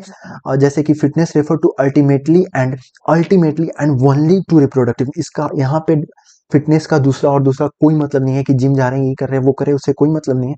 अगर आप रिप्रोडक्टिव फिट है, यानी बहुत ज्यादा प्रोजेनी को रिप्रोड्यूस कर रहे हैं, तो बस आप फिट है, ठीक है। ये अकॉर्डिंग टू डार्विन है। Those who fit in environment, ठीक है। तो डार्विन के हिसाब से फिट कौन सा है? वही लोग फिट है डार्विन के हिसाब से जो इस एनवायरमेंट में सबसे ज्यादा प्रोजीनी लीव कर सकते हैं एक अदर एनिमल से, ठीक है। अदर एनिमल अगर बहुत कम प्रोजीनी लीव कर रहा है तो वो उतना फिट नहीं है जितना अगर एक आदमी बहुत ज्यादा प्रोजीनी अगर लीव कर रहा है, तो वो ज्यादा फिट है, वो ज्यादा सर्वाइव करेगा, वो नेचर के साथ ज्यादा नेचर के द्वारा वो वही सिलेक्टेड होगा। यही theory of natural selection actually क्या है? एक बहुत बेसिक बात है जो कि एक के बाद एक ही लाइन बार बार रिपीट होगा। इस चैप्टर में बहुत बड़ा मेजर पोर्शन यही कवर करता है, नेचुरल सिलेक्शन। तो ओवरऑल नेचुरल सिलेक्शन है क्या? जो फिटनेस रिप्रोडक्टिव फिट है वही एक्चुअली में फिट है, जो ज्यादा प्रोजेनी लिव कर रहा है वही एक्चुअली में फिट है, जो ज्यादा प्रोजेनी लिव कर रहा है वही नेचर के द्वारा सिलेक्टेड होगा और वही ज्यादा से ज्यादा सर्वाइव करेगा। बस इस नेचुरल सिलेक्शन वाले टॉपिक में यही है, ठीक है। अब आते हैं अल्फ्रेड वैलेस। अल्फ्रेड वैलेस एक ऐसे आदमी थे, ठीक है, जो मलई आर्चिपेलागो आइलैंड पे काम किए थे, ठीक है। अल्फ्रेड वेलेस मलई आर्चिपेलागो जगह पे काम किए थे, और वो भी सेम कंक्लूजन पे आए थे। बस एक नाम याद रखना है, ये नाम और ये आइलैंड, ठीक है, वो भी सेम कंक्लूजन पे आए थे, ठीक है। और नेचुरल सिलेक्शन, अब आते हैं। अब देखिए एक पॉइंट यहाँ पे कवर हो रहा था नेचुरल सिलेक्शन का, वापस हम उस पे आ जा रहे हैं, एक नोट करके बस ये लिख दिए थे। अब natural selection is a process in which heritable variation enabling better survival are enabled, यानी यहाँ पे selected are selected to reproduce and leave greater number of progeny. यानी ये लाइन क्या कह रहा है कि नेचुरल सिलेक्शन जो है, natural selection is a process in which heritable variation, यानी वह यानी कुछ ना कुछ सारे के सारे कैरेक्टर एक जनरेशन से दूसरे जनरेशन में हेरिटेबल है, यानी वह हेरिटेबल कैरेक्टर जो हम लोग को बेटर सर्वाइवल यानी ज्यादा हम लोग को अच्छे से जीने में और ज्यादा नंबर में रिप्रोड्यूस करने में और प्रोजेनी लीव करने में मदद करता है, नेचर उसी को सिलेक्ट करता है, ठीक है। फिर से वही बात आ गई, ठीक है। तो the work of Thomas Malthus on population, फिर से एक और एक्स्ट्रा नाम एनसीईआरटी लिखा हुआ है कि थॉमस मैल्थस जो कि पॉपुलेशन पे काम किए थे, वो भी डार्विन को इन्फ्लुएंस किए थे। और माल्थस का ऑब्जर्वेशन क्या था कि नेचुरल रिसोर्सेज जो है वो लिमिटेड है, population are stable in size except seasonal fluctuation, यानी पॉपुलेशन का जो साइज है ऑलमोस्ट स्टेबल है, कुछ लोग रिप्रोड्यूस करते हैं, कुछ लोग फिर से मर जाते हैं, तो सीजनल फ्लक्चुएशन को छोड़ के कुछ सीजन ऐसे आते हैं जिसमें कुछ ऑर्गेनिज्म ज्यादा रिप्रोड्यूस करते हैं, ठीक है, तो उसको छोड़ के ऑलमोस्ट स्टेबल है, ठीक है। Member of population vary in characteristic even though they look superficially similar, ठीक है। जैसे हम और आप, पॉपुलेशन मतलब जैसे मैंने एक ऑर्गेनिज्म और पॉपुलेशन में बताया कि पॉपुलेशन क्या, एक ही स्पीसीज के ऑर्गेनिज्म को पॉपुलेशन कहते हैं, ठीक है। हम आप एक पॉपुलेशन हुआ है, हम लोग के बीच में अगर कुत्ता आ जाएगा तो वो पॉपुलेशन में नहीं कहलाएगा, एक ही स्पीसीज होना जरूरी है, ठीक है। तो एक पॉपुलेशन में अगर देखा जाए तो हम आप देखते तो सिमिलर है, ठीक है। हम लोग का ऊपर से तो हम लोग सिमिलर देख रहे हैं, लेकिन हम लोग का कैरेक्टर बहुत अलग हो सकता है, ठीक है। और मोस्ट वेरिएशन जो है हम लोग में, अधिकतर वेरिएशन इनहेरिटेड ही है, ठीक है। पॉपुलेशन और पॉपुलेशन का जो साइज है वो एक्सपोनेंशियली ग्रो कर सकता है अगर हम लोग जितने भी लोग हैं अपने मैक्सिमम कैपेसिटी पे रिप्रोड्यूस करना स्टार्ट कर दें, तो हम लोग का जो पॉपुलेशन का साइज है वो एक्सपोनेंशियली ग्रो कर सकता है। लेकिन ऐसा नहीं होता है ये, क्योंकि रियलिटी में पॉपुलेशन साइज लिमिटेड है, क्योंकि रिसोर्स लिमिटेड है जो कि कंपटीशन फॉर रिसोर्स इंडिकेट करता है। अब चूंकि रिसोर्स लिमिटेड है और पॉपुलेशन पॉपुलेशन एक्सपोनेंशियली ग्रो कर सकता है अगर हम लोग चाहें तो, लेकिन नहीं करता है, पॉपुलेशन साइज लिमिटेड है। ये क्या बता रहा है कि ये बता रहा है कि रिसोर्स के लिए कंपटीशन है, और जो आदमी सरवाइव कर जाएगा अ, इस कंपटीशन में, यानी वही सरवाइव कर पाएगा जो इस नेचुरल कंडीशन पे अपने आप को सही से ढालेगा, जिसके पास वो इनहेरिटेबल कैरेक्टर होगा, वही इस जगह पे एग्जिस्ट कर पाएंगे, ठीक है। जिसको स्ट्रगल फॉर एग्जिस्टेंस भी कहा जाएगा। और यहाँ पे एक बहुत इंपॉर्टेंट लाइन लिखा, at the cost of other. अगर आप यहाँ पे सरवाइव कर रहे हैं और दूसरा कोई अगर मर जा रहा है और नहीं सरवाइव कर रहा है, तो आप उसके जगह पे सरवाइव कर रहे हैं, आप अब उसका रिसोर्स यूज करेंगे, ठीक है। तो at the cost of other, आप एक दूसरे की कीमत पे आप यहाँ पे सरवाइव कर रहे हैं, और कौन किसके जगह पे, जो यहाँ पे फ्लरिश नहीं कर पाया, ठीक है। अब डार्विन अप्लाइड, ये थे माल्थस के आइडिया, और डार्विन इस चीज को अपने बायोलॉजी पे, इस आइडिया को बायोलॉजी में अप्लाई किए हैं और बताते हैं वेरिएशन जो कि हेरिटेबल है, विच मेक इंडिविजुअल बेटर, जो एक आदमी को दूसरे आदमी से बेटर बनाता है और किसी भी हैबिटेट में अडेप्ट करने में मदद करता है, अलाइन देम टू, और रिसोर्सेज को अच्छे तरीके से इफिशिएंटली यूटिलाइज करने में मदद करता है, उसको वो वेरिएशन जो होगा वो यूजफुल और एडेप्टिव वेरिएशन होगा, ठीक है। देखिए, वेरिएशन हेरिटेबल होता है और हम लोग के बीच में बहुत सारे वेरिएशन है, ठीक है। लेकिन वो वेरिएशन जो इस इन्वायरमेंट में हमको रहने में मदद करेगा, और वो वेरिएशन जो हमको इफिशिएंटली रिसोर्स को यूटिलाइज करने में मदद करेगा, वही एडेप्टिव वेरिएशन होगा, ठीक है। और variation, individual with this variation more likely to reproduce and leave progeny, और ये एडेप्टिव वेरिएशन जिन जिन आदमी में होगा, वही ज्यादा रिप्रोड्यूस करेंगे, और नेचर उसी को सिलेक्ट करेगा, फिर से वही बात, ओवर मेनी जनरेशन। अब लेकिन सब है तो वही बात, लेकिन फिर से सारे लाइन को कवर करना जरूरी है, क्योंकि एनसीईआरटी लाइन से भी बायो में पूछ सकता है, ठीक है। Over many generation, the accumulation of these variation can lead to shift in population characteristic and lead to new species, ठीक है। अब कह रहा है एनसीईआरटी कि अगर वेरिएशन क्या इनहेरिटेबल है, एक जनरेशन से दूसरे, दूसरे से तीसरे, तीसरे से ऐसे वेरिएशन एक जनरेशन से दूसरे जनरेशन जा रहा है, लेकिन अगर यही वेरिएशन बहुत सारे जनरेशन तो होता रहे, तो हो सकता है लास्ट में जो पॉपुलेशन बचे उसमें इतना वेरिएशन आ चुका हो कि वो एक न्यू स्पीसीज में ही फॉर्म हो जाए, resulting in rise of new species में ही वो फॉर्म हो जाए। तो वही कहते हैं, according to Darwin, natural selection is a mechanism of evolution, यानी इवोल्यूशन जो हो रहा है उसका जो मैकेनिज्म है नेचुरल सिलेक्शन ही है। ये लाइन बहुत इंपॉर्टेंट है कि natural selection is the mechanism of evolution. और नेचुरल सिलेक्शन कैसे, तो वही कैरेक्टर को नेचर सेलेक्ट करेगा जो कि इस इन्वायरमेंट में अडेप्ट कर पाएगा और उसको आगे भेजेगा, ठीक है। तो डार्विन के हिसाब से नेचुरल सिलेक्शन ही मैकेनिज्म है इवोल्यूशन के, और डार्विन के हिसाब से वेरिएशन जो है वो स्मॉल है एंड डायरेक्शनल है। स्मॉल यानी जनरेशन टू जनरेशन बहुत टाइम लग रहा है आने में, और डायरेक्शनल है यानी एक डायरेक्शन में जा रहा है, ठीक है। इसीलिए evolution for Darwin was gradual मतलब एकदम धीरे धीरे है, ठीक है। अब आते हैं एग्जांपल ऑफ नेचुरल सिलेक्शन पे, ठीक है। एग्जांपल ऑफ नेचुरल सिलेक्शन, ये वाला जो टॉपिक था मैंने बताया था कि आप एविडेंसेस में भी यूज कर सकते हैं, ठीक है। तो ये जो एग्जांपल है आप एविडेंसेस में भी इसको अप्लाई कर सकते हैं, ठीक है। नेचुरल सिलेक्शन के एग्जांपल में पहला एग्जांपल है इंडस्ट्रियल मेलानिज्म का, ठीक है, जो कि कहता है बिफोर इंडस्ट्रियलाइजेशन से पहले व्हाइट विंग्ड मोथ का नंबर ज्यादा था, लेकिन वही इंडस्ट्रियलाइजेशन होने के बाद डार्क विंग्ड मोथ का नंबर ज्यादा हो गया। क्यों, ऐसा क्यों हुआ? क्योंकि जब इंडस्ट्री नहीं बैठा था उस वक्त लाइकेंस का नंबर ज्यादा था। आपको पता होगा कि लाइकेंस जो थे वो पॉल्यूशन इंडिकेटर होते हैं, तो लाइकेंस जो थे पेड़ के बार्क पे, ठीक है, यानी ट्रीज के बार्क पे कवर करते रहते थे और लाइकेन का कलर व्हाइट होता था। तो इंडस्ट्री अभी सेटअप नहीं हुआ है, पॉल्यूशन नहीं है तो लाइकेन पेड़ के बार्क पे रहेगा, और लाइकेन का कलर चूंकि व्हाइट है इसीलिए व्हाइट वाले मोथ जो है वो उसमें कैमोफ्लेज कर जाएंगे और प्रेडेटर से बच जाएंगे, यानी व्हाइट वाले का नंबर ज्यादा रहेगा। लेकिन इंडस्ट्री का लेवल जैसे बढ़ा, पॉल्यूशन उतना ही तेजी से बढ़ा, पॉल्यूशन बढ़ा तो लाइकेन वहां से डिसअपियर हो गए पॉल्यूशन के कारण, यानी ब्राउन कलर का डार्क ट्री बार्क बच गया, यानी ट्री ट्रंक जो होता है वो आपका ब्राउन कलर का बच गया, ठीक है, जिसके कारण डार्क मोथ का नंबर अब ज्यादा बच जाए होने लगा, क्योंकि व्हाइट जो थे डार्क कलर पे बहुत आसानी से दिख पा रहे थे, कैमोफ्लेज नहीं कर पा रहे थे, प्रेडेटर उनको खाना स्टार्ट कर दिया, ठीक है। रीजन क्या था डार्क विंग मोथ का नंबर ज्यादा होने का, यानी trunk became dark due to industrialisation and smoke and soot होने के कारण लाइकन हट गया, ट्री डार्क हो गया, तो डार्क विंग का मोथ का नंबर ज्यादा हो गया। लेकिन यहाँ पे एक इंपॉर्टेंट लाइन ये है कि मिक्स्ड पॉपुलेशन, ये जो मिक्स्ड पॉपुलेशन है दोज कैन अडेप्ट बेटर, यहाँ पे वही ज्यादा अच्छे से सरवाइव कर पाया, और जो यहाँ पे अडेप्ट कर पाया, जैसे व्हाइट कलर वाले में ये अच्छे से अडेप्ट कर पाया, डार्क वाले कंडीशन में ये अच्छे से अडेप्ट कर पाया, तो उसी का पॉपुलेशन के साइज में इंक्रीज हुआ। लेकिन आपको यहाँ पे देखने को मिल रहा होगा कोई भी वेरिएंट यहाँ पे कंप्लीटली एक्सटिंक्ट नहीं हुआ है, ठीक है। अब गांव में देखा जाए तो गांव में चूंकि इंडस्ट्री कम है तो लाइकेंस वहां पे होंगे, और लाइकेंस होंगे तो व्हाइट कलर का वहां पे ट्री का ट्रंक होगा, तो मेलेनाइज्ड, यानी मेलेनाइज्ड मतलब डार्क विंग मोथ, यानी डार्क विंग मोथ का नंबर यहाँ पे लो होगा, क्यों, क्योंकि वहां पे अभी भी जो पेड़ का ट्रंक है वो व्हाइट है, तो व्हाइट विंग का वहां पे नंबर ज्यादा होगा, ठीक है।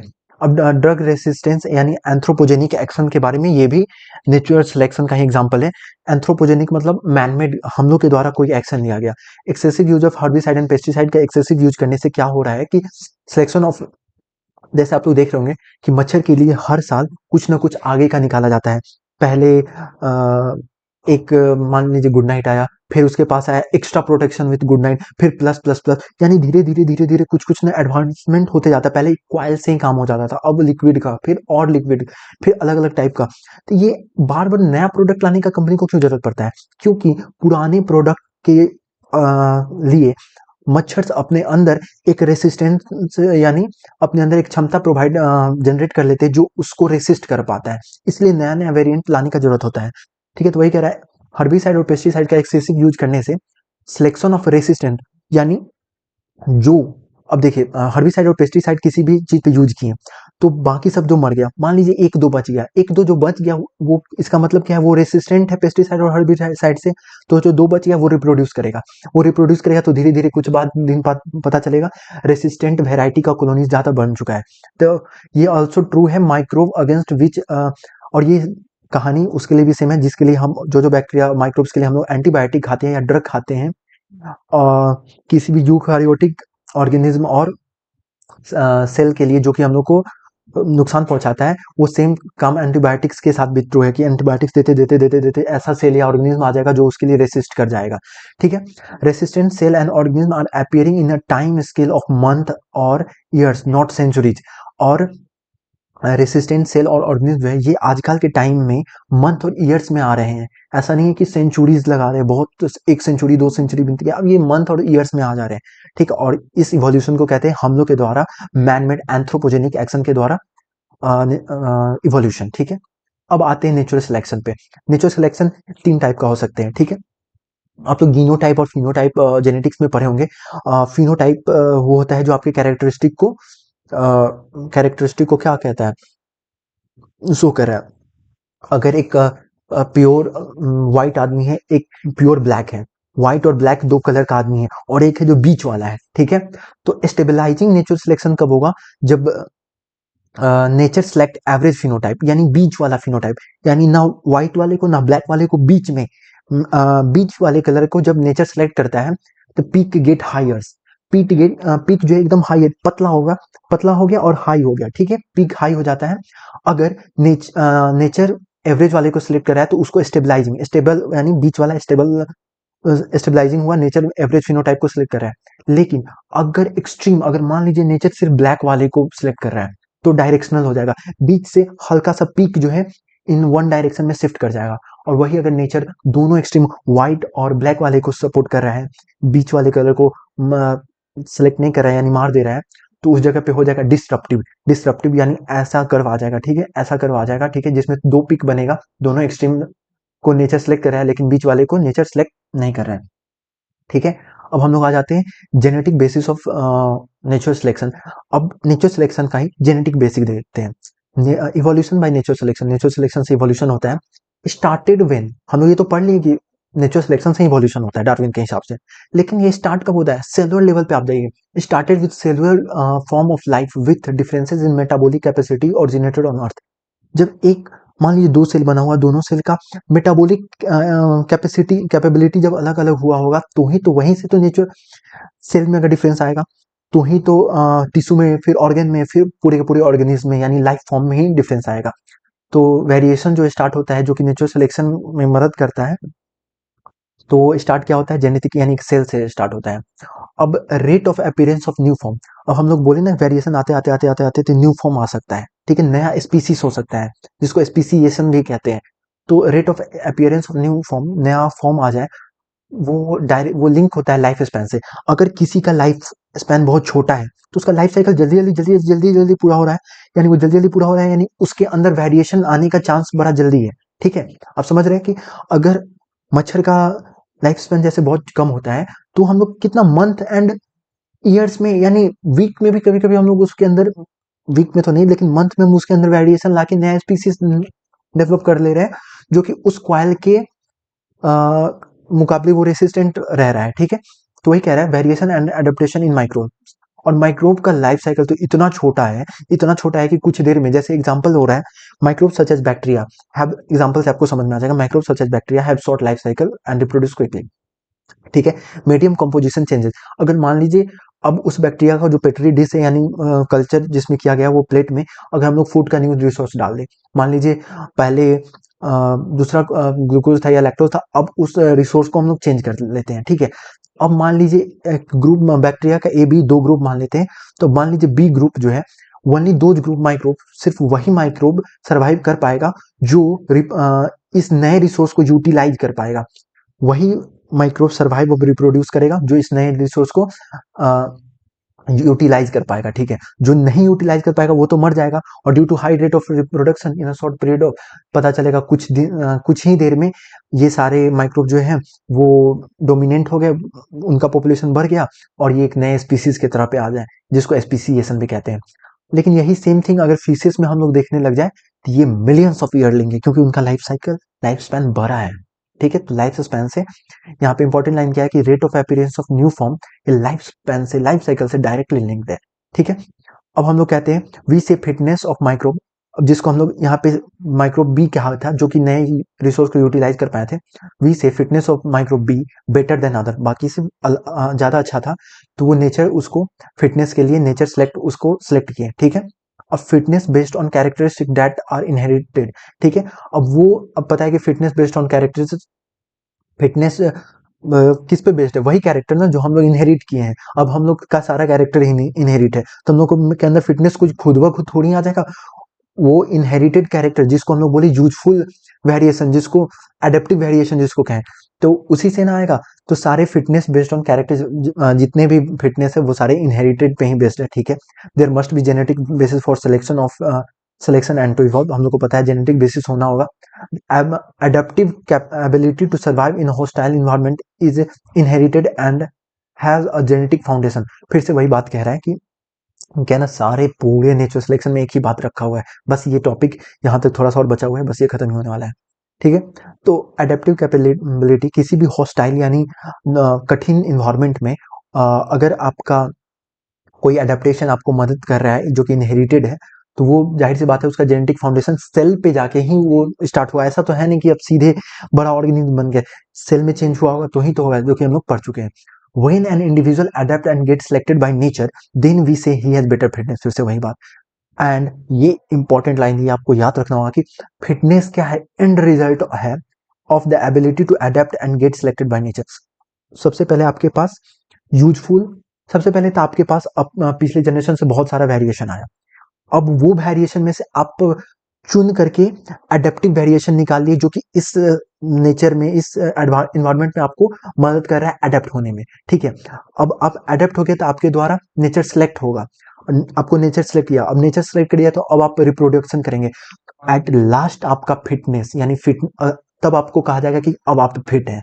यानी फिटनेस जो है एंड रिजल्ट है किसका, एडेप्ट और नेचर के द्वारा सेलेक्ट होने के बाद आप फिट कहलाइएगा। ठीक है, अब आते हैं ब्रांचिंग डिसेंट, ये भी डार्विन का ही थ्योरी था।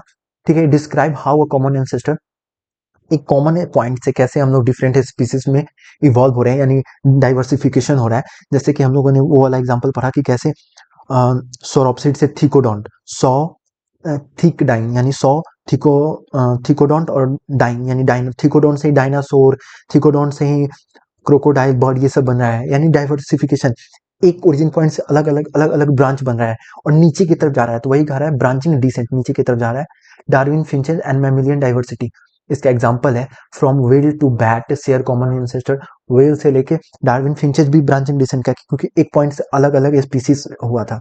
ठीक है, व्हेल से बैट तक भी सब एक ही कॉमन एंसेस्टर के है, तो मैमिलियन डाइवर्सिटी भी इसका एग्जांपल हो सकता है। ठीक है, अब आते हैं म्यूटेशन थ्योरी। ठीक है, म्यूटेशन थ्योरी क्या कहता है, गिवन बाय ह्यूगो डेवरीज के द्वारा दिया गया था, वर्क ऑन इवनिंग, जो कि इवनिंग प्राइमरोज पे काम किए थे। ही बिलीव दैट म्यूटेशन जो है वो म्यूटेशन, देखियो डार्विन क्या मानते थे कि नेचर सिलेक्शन से इवोल्यूशन हो रहा है, लेकिन ह्यूगो डेवरीज क्या मानते हैं कि म्यूटेशन से इवोल्यूशन हो रहा है और not by minor heritable variation. ठीक है, जो माइनर हेरिटेबल वेरिएशन जो कि डार्विन जिसका बात किए थे उससे इवोल्यूशन नहीं हो रहा है, इवोल्यूशन म्यूटेशन से हो रहा है। और म्यूटेशन जो है रैंडम है, डायरेक्शनलेस है। जैसे कि आपको पता है म्यूटेशन किसी भी सेल का डीएनए में एक क्या कहा जाता है, सीक्वेंस चेंज होने से म्यूटेशन हो जाता है।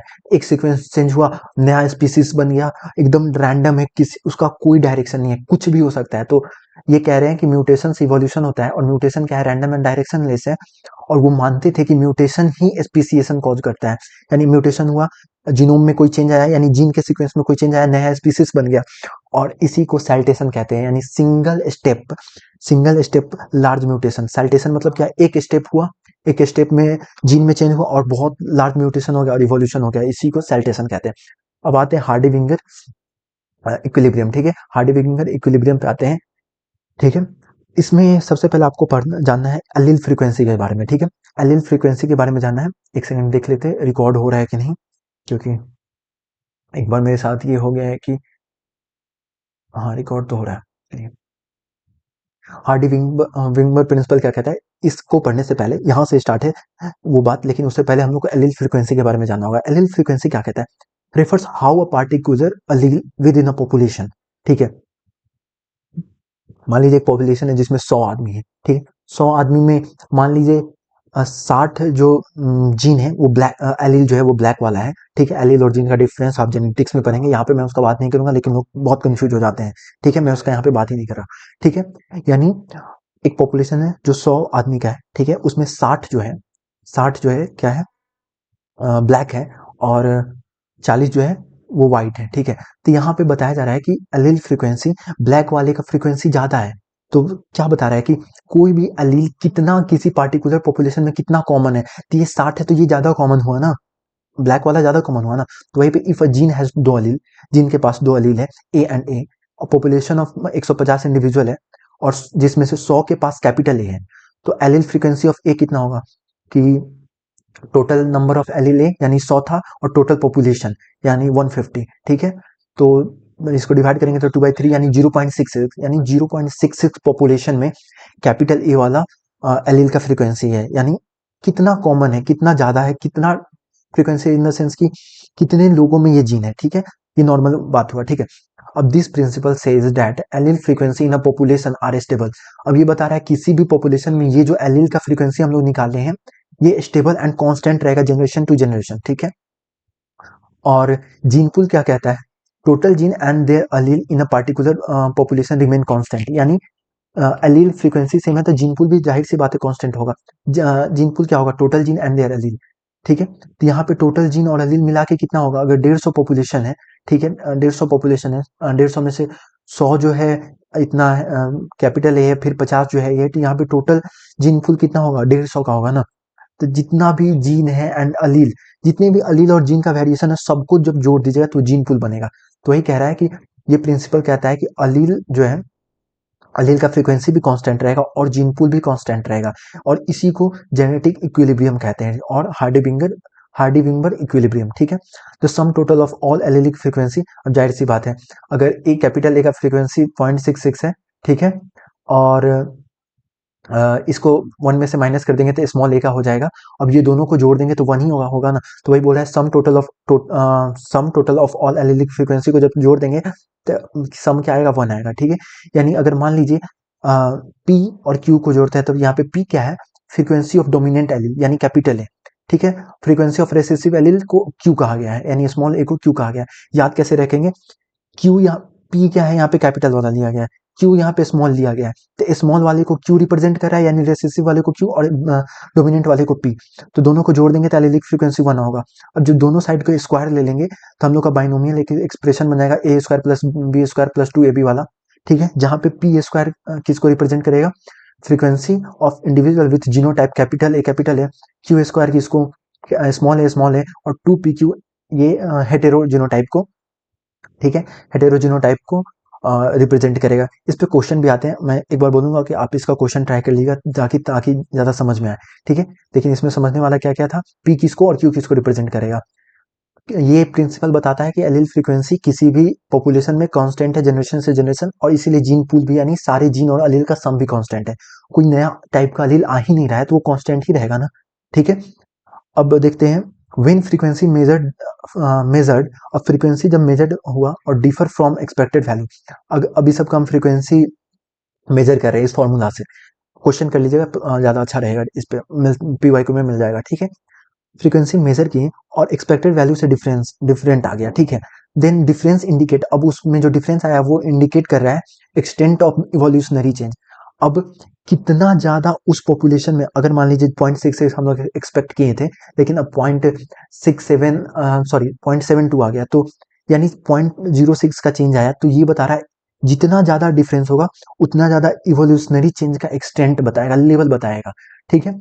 डिस्टर्बेंस इन जेनेटिक इक्विलिब्रियम, यानी ये जो change in allylic frequency in population, अगर जो हम लोग पॉपुलेशन में बताएं कि एलिलिक फ्रीक्वेंसी कांस्टेंट रहेगा, उसमें अगर जेनेटिक इक्विलिब्रियम में अगर चेंज आ गया यानी एलिलिक फ्रीक्वेंसी चेंज हो गया, would be interpreted as resulting in evolution, जो बताएगा यानी इवोल्यूशन होने वाला है, नया अलील आ गया है बॉडी में, या पॉपुलेशन में नया अलील आ गया है, या कोई अलील हट गया है, कोई अलील उसमें से एक्सटिंक्ट कर गया है, यानी इवोल्यूशन होने वाला है, वही बताएगा। अब 5 फैक्टर जो कि हार्डी विंबर इक्विलिब्रियम को अफेक्ट कर सकता है, ठीक है।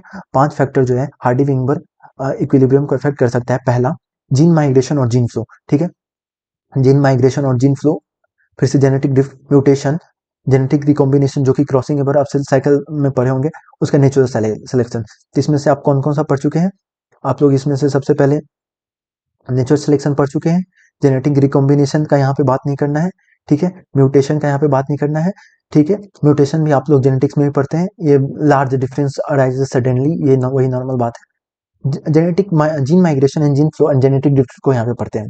जीन माइग्रेशन क्या हुआ, whenever there is migration of a section of population, किसी भी सेक्शन ऑफ पॉपुलेशन, अगर मान लीजिए यहाँ पे बहुत सारा पॉपुलेशन है, उसमें से एक सेक्शन माइग्रेट कर गया किसी दूसरी जगह पे, तो जीन फ्रीक्वेंसी में चेंज आएगा, ठीक है। In the original as well as new population, दोनों के पॉपुलेशन में जीन फ्रीक्वेंसी में चेंज आएगा, ठीक है। अब new genes are added to the new population and there are lost from old population, old population से चूंकि कुछ लोग हट गए, तो जो लोग हटे उनका अलील तो हट गया, और नए वाले पॉपुलेशन में वहां पे कुछ और नए लोग, वहां पे पहले से दूसरे लोग होंगे, तो उस पॉपुलेशन में नया जीन ऐड हो गया, ठीक है। तो वही कह रहा है न्यू जीन और अलील ऐड हुआ है न्यू पॉपुलेशन में और पुराने पॉपुलेशन से हट गया है। If this gene migration happens multiple time, और ये इसी को जीन माइग्रेशन करे, कि एक पॉपुलेशन दूसरी जगह गया तो उसका जीन भी दूसरी जगह चला गया, तो जीन माइग्रेट कर गया। अगर यही जीन माइग्रेशन बार बार हो जाए तो उसको जीन फ्लो कहेंगे, कि इस पॉपुलेशन का लोग अगर बार बार दूसरी जगह जाने लगे, तो यहाँ का अलील, यहाँ का जो जीन होगा क्या हो जाएगा, दूसरी जगह चल जाएगा, और इसको कहेंगे जीन फ्लो, कि यहाँ से जीन का फ्लो हो गया उस दर, ठीक है। अब आते हैं जेनेटिक ड्रिफ्ट। जेनेटिक ड्रिफ्ट क्या होता है, ये भी जीन के फ्रीक्वेंसी में चेंज होता है, लेकिन ये अकर बाई चांस, ये बाई चांस होता है, ठीक है। जेनेटिक ड्रिफ्ट में एक फाउंडर इफेक्ट पढ़ना है। फाउंडर इफेक्ट क्या कहता है, some time change in allele frequency, some time change in allele frequency is so different, ठीक है। जेनेटिक ड्रिफ्ट क्या हुआ, बाई चांस हो रहा है, ठीक है। अब उसी में फाउंडर इफेक्ट पढ़ रहे हैं, क्योंकि बोल रहा है एलील फ्रीक्वेंसी जो चेंज होता है इसमें बहुत अलग होता है, so different in the same in the new sample population, in the same new sample population, नया जो पॉपुलेशन आया है उसमें जो एलील फ्रीक्वेंसी का चेंज होगा वो थोड़ा अलग होगा। कैसे? Because small group migrate in founder को इफेक्ट, फाउंडर इफेक्ट जो हम लोग पढ़ रहे हैं इसमें स्मॉल ग्रुप जो होगा माइग्रेट करता है, due to which this migrated section contain some allele in low frequency. ठीक है, अब चूंकि ये बहुत बड़ा पॉपुलेशन से छोटा सा सेक्शन माइग्रेट हुआ है तो इसमें हो सकता है बहुत सारा अलील छूट गया हो ओल्ड पॉपुलेशन में, या हो सकता है मे लैक फ्यू अलील, बहुत सारा अलील लैक भी कर सकता है, और इसीलिए वो न्यू स्पीसीज में बन सकते हैं, became new species and the original drifted population, and the original जहां से ये ड्रिफ्ट होके आए हैं ये पॉपुलेशन, उसको फाउंडर कहा जाएगा। वो पॉपुलेशन फाउंडर कहलाएगा, यानी फाउंडर पॉपुलेशन, और इस इफेक्ट को फाउंडर इफेक्ट कहेंगे। ठीक है, ये हो गया। अब हम लोग कंक्लूजन पे आते हैं। वेरिएशन हो सकता है इस चार चीज से, ठीक है, mutation, recombination, gene flow and genetic drift, और रिजल्ट करेगा change in frequency and gene and allele in future generation, gene और एलील के फ्रीक्वेंसी में चेंज करेगा फ्यूचर जनरेशन के, and natural selection to enhance reproductive success make population look like different population. ठीक है, इन सब चीजों से पॉपुलेशन के जनरेशन में चेंज आया, यानी वेरिएशन आया। उसके बाद नेचर जैसे ही वो उसमें से जो यूजफुल आदमी है उसको सिलेक्ट कर लेगा तो उसका रिप्रोडक्टिव सक्सेस बढ़ेगा, और जो सिलेक्ट हुए हैं पॉपुलेशन का नंबर, पॉपुलेशन उसके उन लोगों की तरह दिखने लग जाएगा ना, तो वही करेगा मेक्स लुक डिफरेंट पॉपुलेशन। ठीक है, so natural selection can lead to stabilizing directional and disruptive. ठीक है, यहाँ से वही तीनों जो हम लोग पढ़े हैं, इसका मतलब क्या हुआ कि इन चीजों के कारण जीन और एलील के फ्रीक्वेंसी में चेंज आएगा। जैसे ही चेंज आएगा अब वहां पे नेचर सेलेक्ट करने लगेगा कि इन जो चेंज आया है इसमें से कौन सा यूजफुल है कौन सा यूजफुल है। अगर बीच वाले को सिलेक्ट किया तो स्टेबलाइजिंग, किसी एक एक्सट्रीम को किया तो डायरेक्शनल, और दोनों एक्सट्रीम को किया तो डिस्ट्रप्टिव। ठीक है, अब हम लोग आते हैं last topic, origin and evolution of man. ठीक है, इसमें सबसे पहले अर्ली प्राइमेट्स में दो नाम याद रखना है, ड्रायोपिथिकस एंड रामापिथिकस। ठीक है, मोर एप लाइक एंड रामापिथिकस याद रखते हैं राम जी भगवान से, ये मैन लाइक थे, ये 15 मिलियन ईयर को आए थे। होमिनिड इमरजेंस, ठीक है, होमिनिड इमरजेंस। ठीक है, जो इसमें क्या हुआ था, few fossils of man like bones discovered in Ethiopia and Tanzania. Ethiopia and Tanzania में कुछ मैन लाइक बोन का फोसिल पाया गया था। ठीक है, ये बताता है कि होमिनिड फीचर यानी आदमी जैसा जो फीचर है वो इमर्ज हुआ था ईस्टर्न अफ्रीका। याद रखिएगा, जितना भी आदमी का इमरजेंसी, कुछ नहीं याद रखिएगा तो ईस्ट अफ्रीका जरूर याद रखिएगा, ईस्ट अफ्रीका। ठीक है, यहाँ पे बार बार आएगा ईस्ट अफ्रीका, स्टार्टिंग में भी एक जगह आया था ईस्ट अफ्रीका, यहाँ भी बार बार आएगा ईस्ट अफ्रीका। ठीक है, ये बताता है कि होमिनिड फीचर यानी मैन लाइक बोन का फोसिल इथोपिया एंड टेंजिया में पाया गया था, और उस फोसिल से हम लोग डेट निकालेंगे तो पता चलेगा कि मैन लाइक फीचर यानी होमिनिड फीचर जो है वो 3 से 4 मिलियन ईयर एगो आया था, और ईस्टर्न अफ्रीका में। दे वे आर प्रोबेबली नॉट टॉलर, उनके बोन से फोसिल से पता चल गया 4 फीट से ज्यादा लंबा नहीं थे, लेकिन ये खड़े होके वॉक्ड अपराइट, खड़े होके चलते थे। ठीक है, अब आते हैं ऑस्ट्रेलोपिथिकस। ठीक है, ऑस्ट्रेलोपिथिकस में ये 2 मिलियन पहले आए थे, ये ईस्टर्न अफ्रीकन ग्रासलैंड, ये ईस्टर्न अफ्रीकन ग्रासलैंड में रहते थे। ये फ्रूट खाते थे, स्टोन से हंट तो करते थे लेकिन खाते फ्रूट थे। ठीक है, और पहले उसके बाद आता है होमो हैबिलिस। होमो हैबिलिस जिसको फर्स्ट ह्यूमन लाइक बींग, ठीक है, ये पहला ह्यूमन लाइक बींग हुआ। ठीक है, डिस्कवर्ड अमॉन्ग ऑस्ट्रेलोपिथिकन फॉसिल। ऑस्ट्रेलोपिथिकन के फॉसिल कुछ नहीं, बस यहाँ से रीडिंग देना है। ठीक है, ऑस्ट्रेलोपिथिकस, ये क्योंकि आसान टॉपिक है ये तो सबको समझ में आ जाता है, जो भी मेजर मेजर टॉपिक था वो तो चला गया। ऑस्ट्रेलोपिथिकस जो है वो के बीच में ही इनका फॉसिल पाया गया था, होमो हैबिलिस, और इनका ब्रेन कैपेसिटी है 600 650 से 800, और ये भी मीट नहीं खाते थे। मीट कौन खाते थे, वो होमो इरेक्टस। ठीक है, होमो इरेक्टस मीट खाते थे।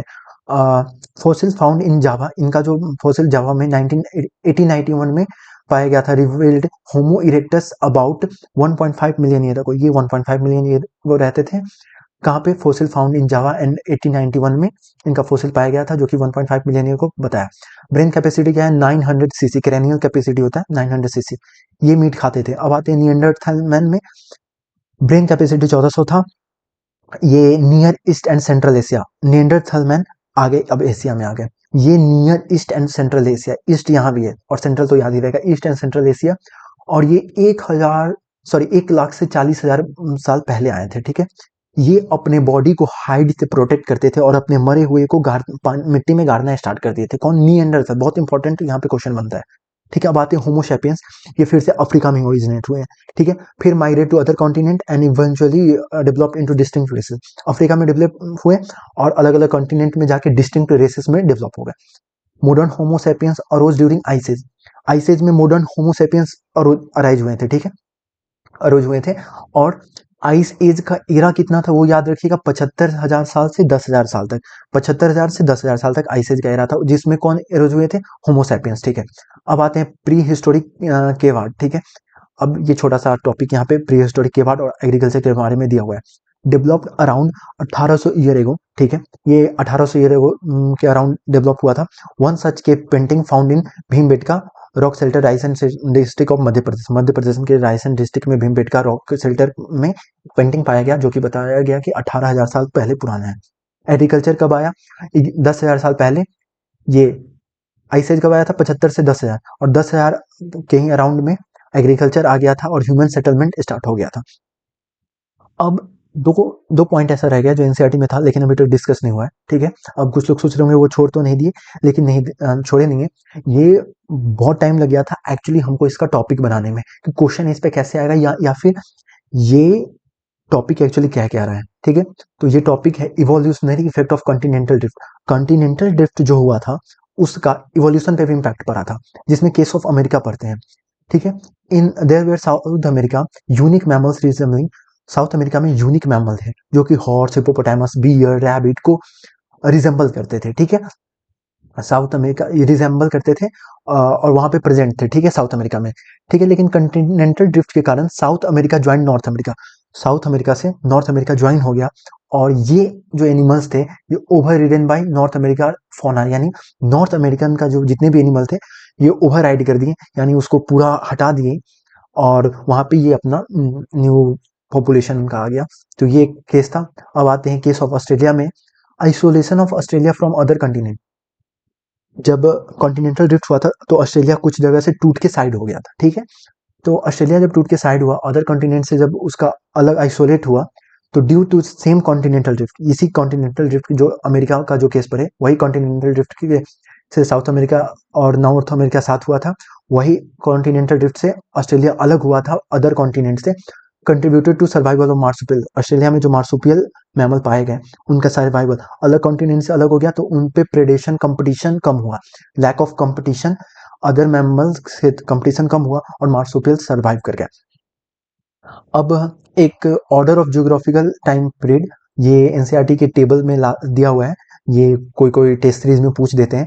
एरा सबसे बड़ा होता है, पीरियड उससे बड़ा होता है, छोटा होता है, और एपॉक सबसे छोटा होता है। सिनोजोइक, मीसोजोइक, पैलियोजोइक ये सब एरा है। Quaternary, Tertiary, Cretaceous, Jurassic, Triassic, Permian, Carboniferous, ये सब पीरियड है, ठीक है। ये थोड़ा बहुत नॉलेज के लिए होना चाहिए। एरा, पीरियड, एपॉक सबसे छोटा है, ये याद रखिए। अब एक और चिंपैंजी वाला जो स्ट्रक्चर है उससे हम लोग क्या दिया हुआ है, उससे हम लोग क्या कंक्लूजन निकाल सकते हैं कि बेबी चिंपांजी और एडल्ट ह्यूमन का स्कल ज्यादा मिलता है। बेबी चिंपांजी का स्कल और एडल्ट ह्यूमन का स्कल ज्यादा मिलता है, किससे? एडल्ट चिंपांजी के कंपैरिजन में।